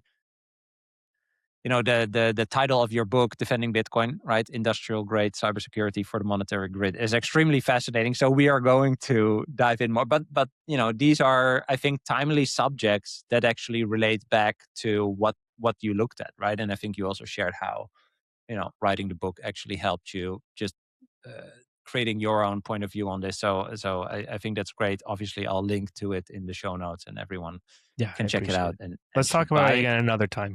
Yeah, Yeah. for sure. Okay, so cold card. I think I just have like two very concrete questions, I think, right? So I think we would both agree that self custody of Bitcoin is probably the tip of the spear of the monetary revolution that Bitcoin is part of, right? Like the fact that you can hold your own money, you can transact it without any intermediary, etc. Well, in order to transact it without any intermediary, you should have it in your own possession, right? You can take it anywhere, and all these things. But we're now seeing that after this cold card seed generation, entropy random number generator failure, um, there is this, I would say, very clear issue with the, I would say, verification of the hardware you use, in a certain sense, right? Like the whole idea of taking self custody is taking on all of the responsibility that you've never had in the fiat money world, right? Where you outsourced all the responsibility to a bank and all these things. But then, of course, there's products that are open source, or say they are. Well, the issue with Cold Card is that they went from open source to more closed source, and this is where, with that transition, this bug actually came into existence, right? So you want to make it easier for people to actually self custody and take on that responsibility, but then you're still deferring certain responsibility to a hardware manufacturer, software creator, etc. Right? So how do you assess the long term viability of hardware wallets as this default recommendation? Like, does a firmware fix restore trust? Do you think more people will move into multi-sig? You even see people on social media say, like, I'm going to put it in Fidelity or ETF or whatever. So, it takes away from probably the most revolutionary part of Bitcoin, the fact that it wasn't easy before, but this is showing a new level of complexity for, I just want to say, a lot of people that previously would perhaps have considered self custody. Well, okay, maybe just need a quick summary of what's actually happening. By the time this airs, I really hope people have heard about what's going on with Cold Card. But yeah, Yeah. just so we're on the same page, very quickly.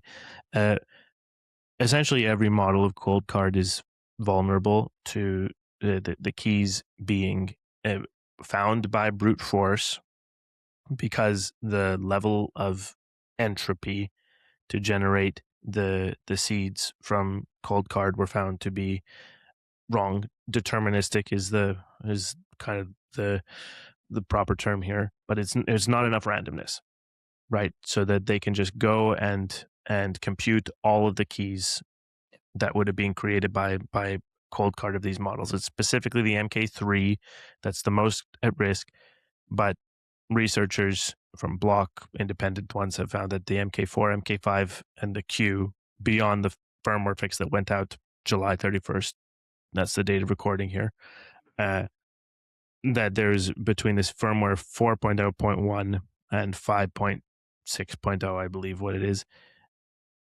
your funds are effectively vulnerable. They could have already been Yeah. moved. And Because well, deterministic means it's guessable, right? So these attackers are yes, just running their script, checking balances, and whenever they find a balance, they just initiate a transaction to their correct, wallet, basically, and they correct. drain the wallet. Yeah. And multiple people are going at it simultaneously. There's evidence of bumping the fees so that the the They're competing, you mean? yeah, exactly. The UTXOs go to different wallets, things like this. So yeah, it's just a mess. It's absolutely enabled by AI. That's completely a thing here. Chinese AI, by the way. Not Yeah, the most yeah, they all say Kimi. Kimi is the one that actually shows the vulnerabilities, and none of the Anthropic or yeah. solve. I've heard on X a little bit that they can use Anthropic, they can use Fable somehow. Okay. There's like a path through to basically do this computation without it picking up that they're actually trying to hack people's wallets, something like this. Uh, but yeah, anyway, it's AI. It's AI, Chinese or not, whatever, and it's just simply increasing the ability to find these sorts of vulnerabilities. And frankly, this cold card issue, this is the basics, making sure that you're generating a key with enough randomness to get over the threshold of making it hard to actually compute. Because once you have enough randomness, this brute force stuff is out of the Doesn't work. Yeah. equation. It doesn't work exactly. And so, I mean, you asked me, what does this do to self custody? What does this do for trust in CoinKite? I mean,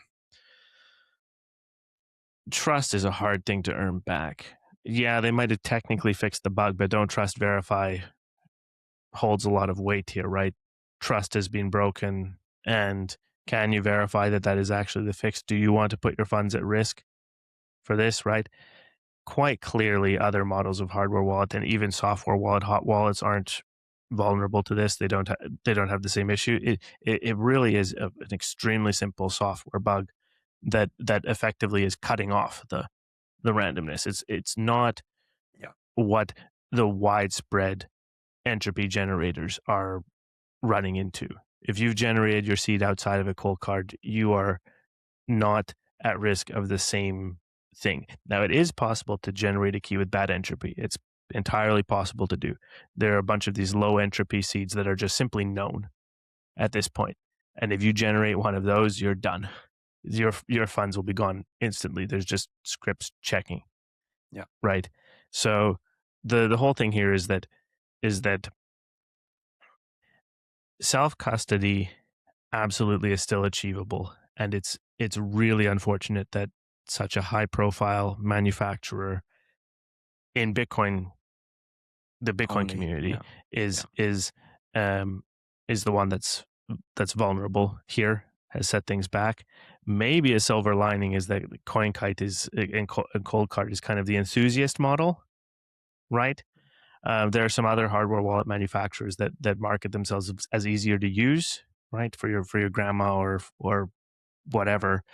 So maybe the damage is a little more contained to those on X, not to minimize, but maybe this isn't so widespread outside of the enthusiast Bitcoin community, so to say. But at the same time, it's a bug in one manufacturer. It's not a break in the cryptography of Bitcoin. AI didn't break Bitcoin.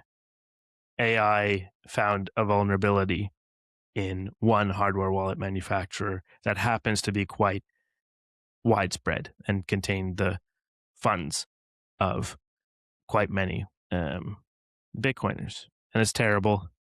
And I don't know if trust can ever be won back. They certainly have good hardware, and even if they're saying that they've fixed the issues with their firmware, I don't know that they as a company continue. I don't really want to speculate about that. Single sig self custody is still viable as a entry level step. Decentralization of the network through taking self custody is extremely important, because if people are going to go to put their funds on an exchange or sell their Bitcoin and go buy the ETF instead, something like this, that is centralizing the network from a certain perspective. More of the coins are going into fewer hands, direct control of fewer hands. At the same time, if you have a cold card MK3 right now that's in this vulnerable group, and by the way, there are degrees of vulnerable to this thing, because the entropy, the randomness is essentially cut off at 32 bits of entropy. Adding a passphrase, adding dice rolls, things like this, if you didn't do it right or you didn't do it all the way, you could still be vulnerable. They just had to get there. Um, and the MK4, MK5, the Q, it's the same thing. They have more randomness, but they just have to get there, Yeah. right? Uh, so consider moving. And if you have multi-sig that's primarily through cold cards, you you wouldn't be immediately vulnerable, but as soon as you go to spend, you could be vulnerable. So it's just, yeah, it's messed up. It's messed up. It's really difficult. But uh, the whole thing is, if you've got a cold card MK3 with funds on it, and you've got an account at whatever exchange, and you think they're just going to be able to hold on to my Bitcoin for a while I sort this thing out, go do that. Not Yeah. your keys, not your coins has layers, right? Well, this is my other question, right? Like this idea of self custody being the revolution, right?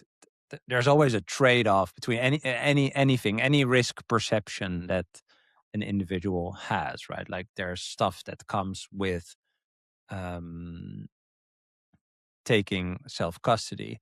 For example, like I work with the Bitcoin way. I've learned that none of their customers were affected, right? They have a certain level with security and abstraction and where everything is. Their passphrase is multi-sig, etc. So, like, for example, nothing happened there, but it is something new you have to learn, right? Like Yes, I went yes, through that setup. It's something new you have to learn, something new you have to be accustomed to. It's not like Twitter or Google is just a one-click login and a whatever. It's not as easy as an exchange and stuff like that. So obviously, if you put it on an exchange, there's all these different trade-offs. So yeah, do you think that trade-off has gotten better or worse for the average person? That to tie it all back to what we talked about, we still have to educate on Bitcoin, right? Yeah, how do you look at that as a security expert? Like, well, yeah, what is your idea? well, self custody is the thing that enables the self sovereignty and the increase in freedom and the taking away control from any third party. So it's really essential to do if you want to do this all the way.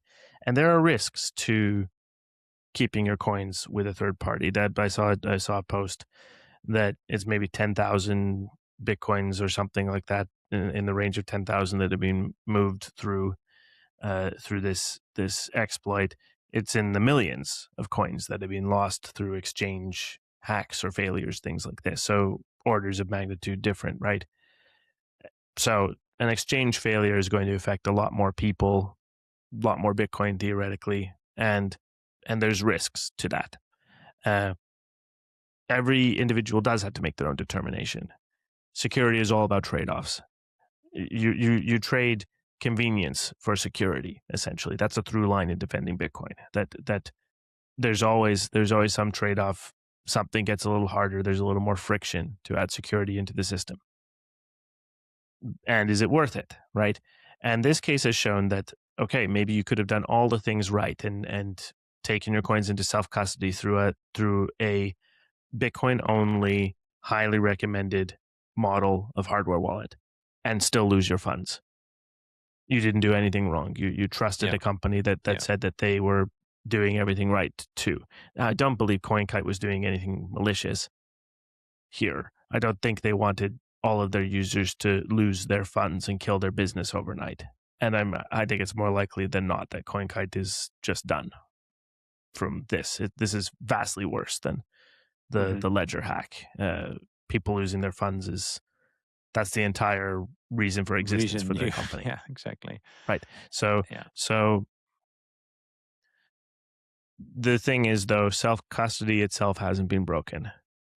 It's unfortunate that a bug was found after many years, and the attack surface is so large that there are so many people that are potentially affected. And the real issue here as well is that it's not about updating your firmware and it's fixed. It's that any seed that was generated prior to that fix is yeah, vulnerable, yeah, right? So moving forward, hardware manufacturers, wallet manufacturers of all kinds are going to just simply need to make sure that this stuff is handled use AI to confirm, audit your code, make sure that these basics are completely handled, that there aren't bugs that are turning this thing into something that doesn't exist. I mean, MVK is insisting that they tested their entropy only a few months ago. Something was wrong. They didn't find it. Yeah. Either they didn't Well, find it or he was lying.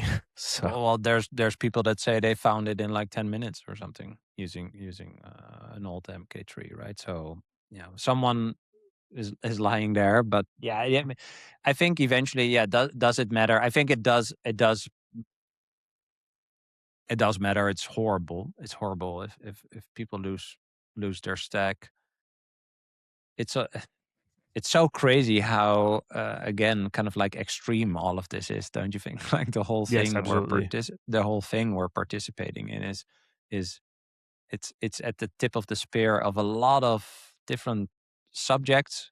It's quite radical. It's quite fringe, right? Everyone is very passionate and interested, and still stuff like this happens. I saw someone say like, see if this bug entered when they changed from open source to more closed. This is almost like 5 years, um, and no one actually audited the code before or something, in public. Yeah, I think it's more that the issue is too subtle, right? That you Yeah, can't tell the difference like between a you seed have that doesn't have enough exactly. entropy and not, right? Yeah, Yeah, yeah, so yeah, it was just yeah, really, really, really subtle, and yeah. I don't want to throw blame for Hmm. this prematurely. The timeline of whether this was the result of them changing their licensing model and then making some kind of change that Yeah, that was I bad. don't want to That speculate. No. exactly, don't want to speculate that there could be something there, but at the end of the day, there was a bug. Other manufacturers do not appear to be affected by that bug. Otherwise, they would be getting hit by the same thing.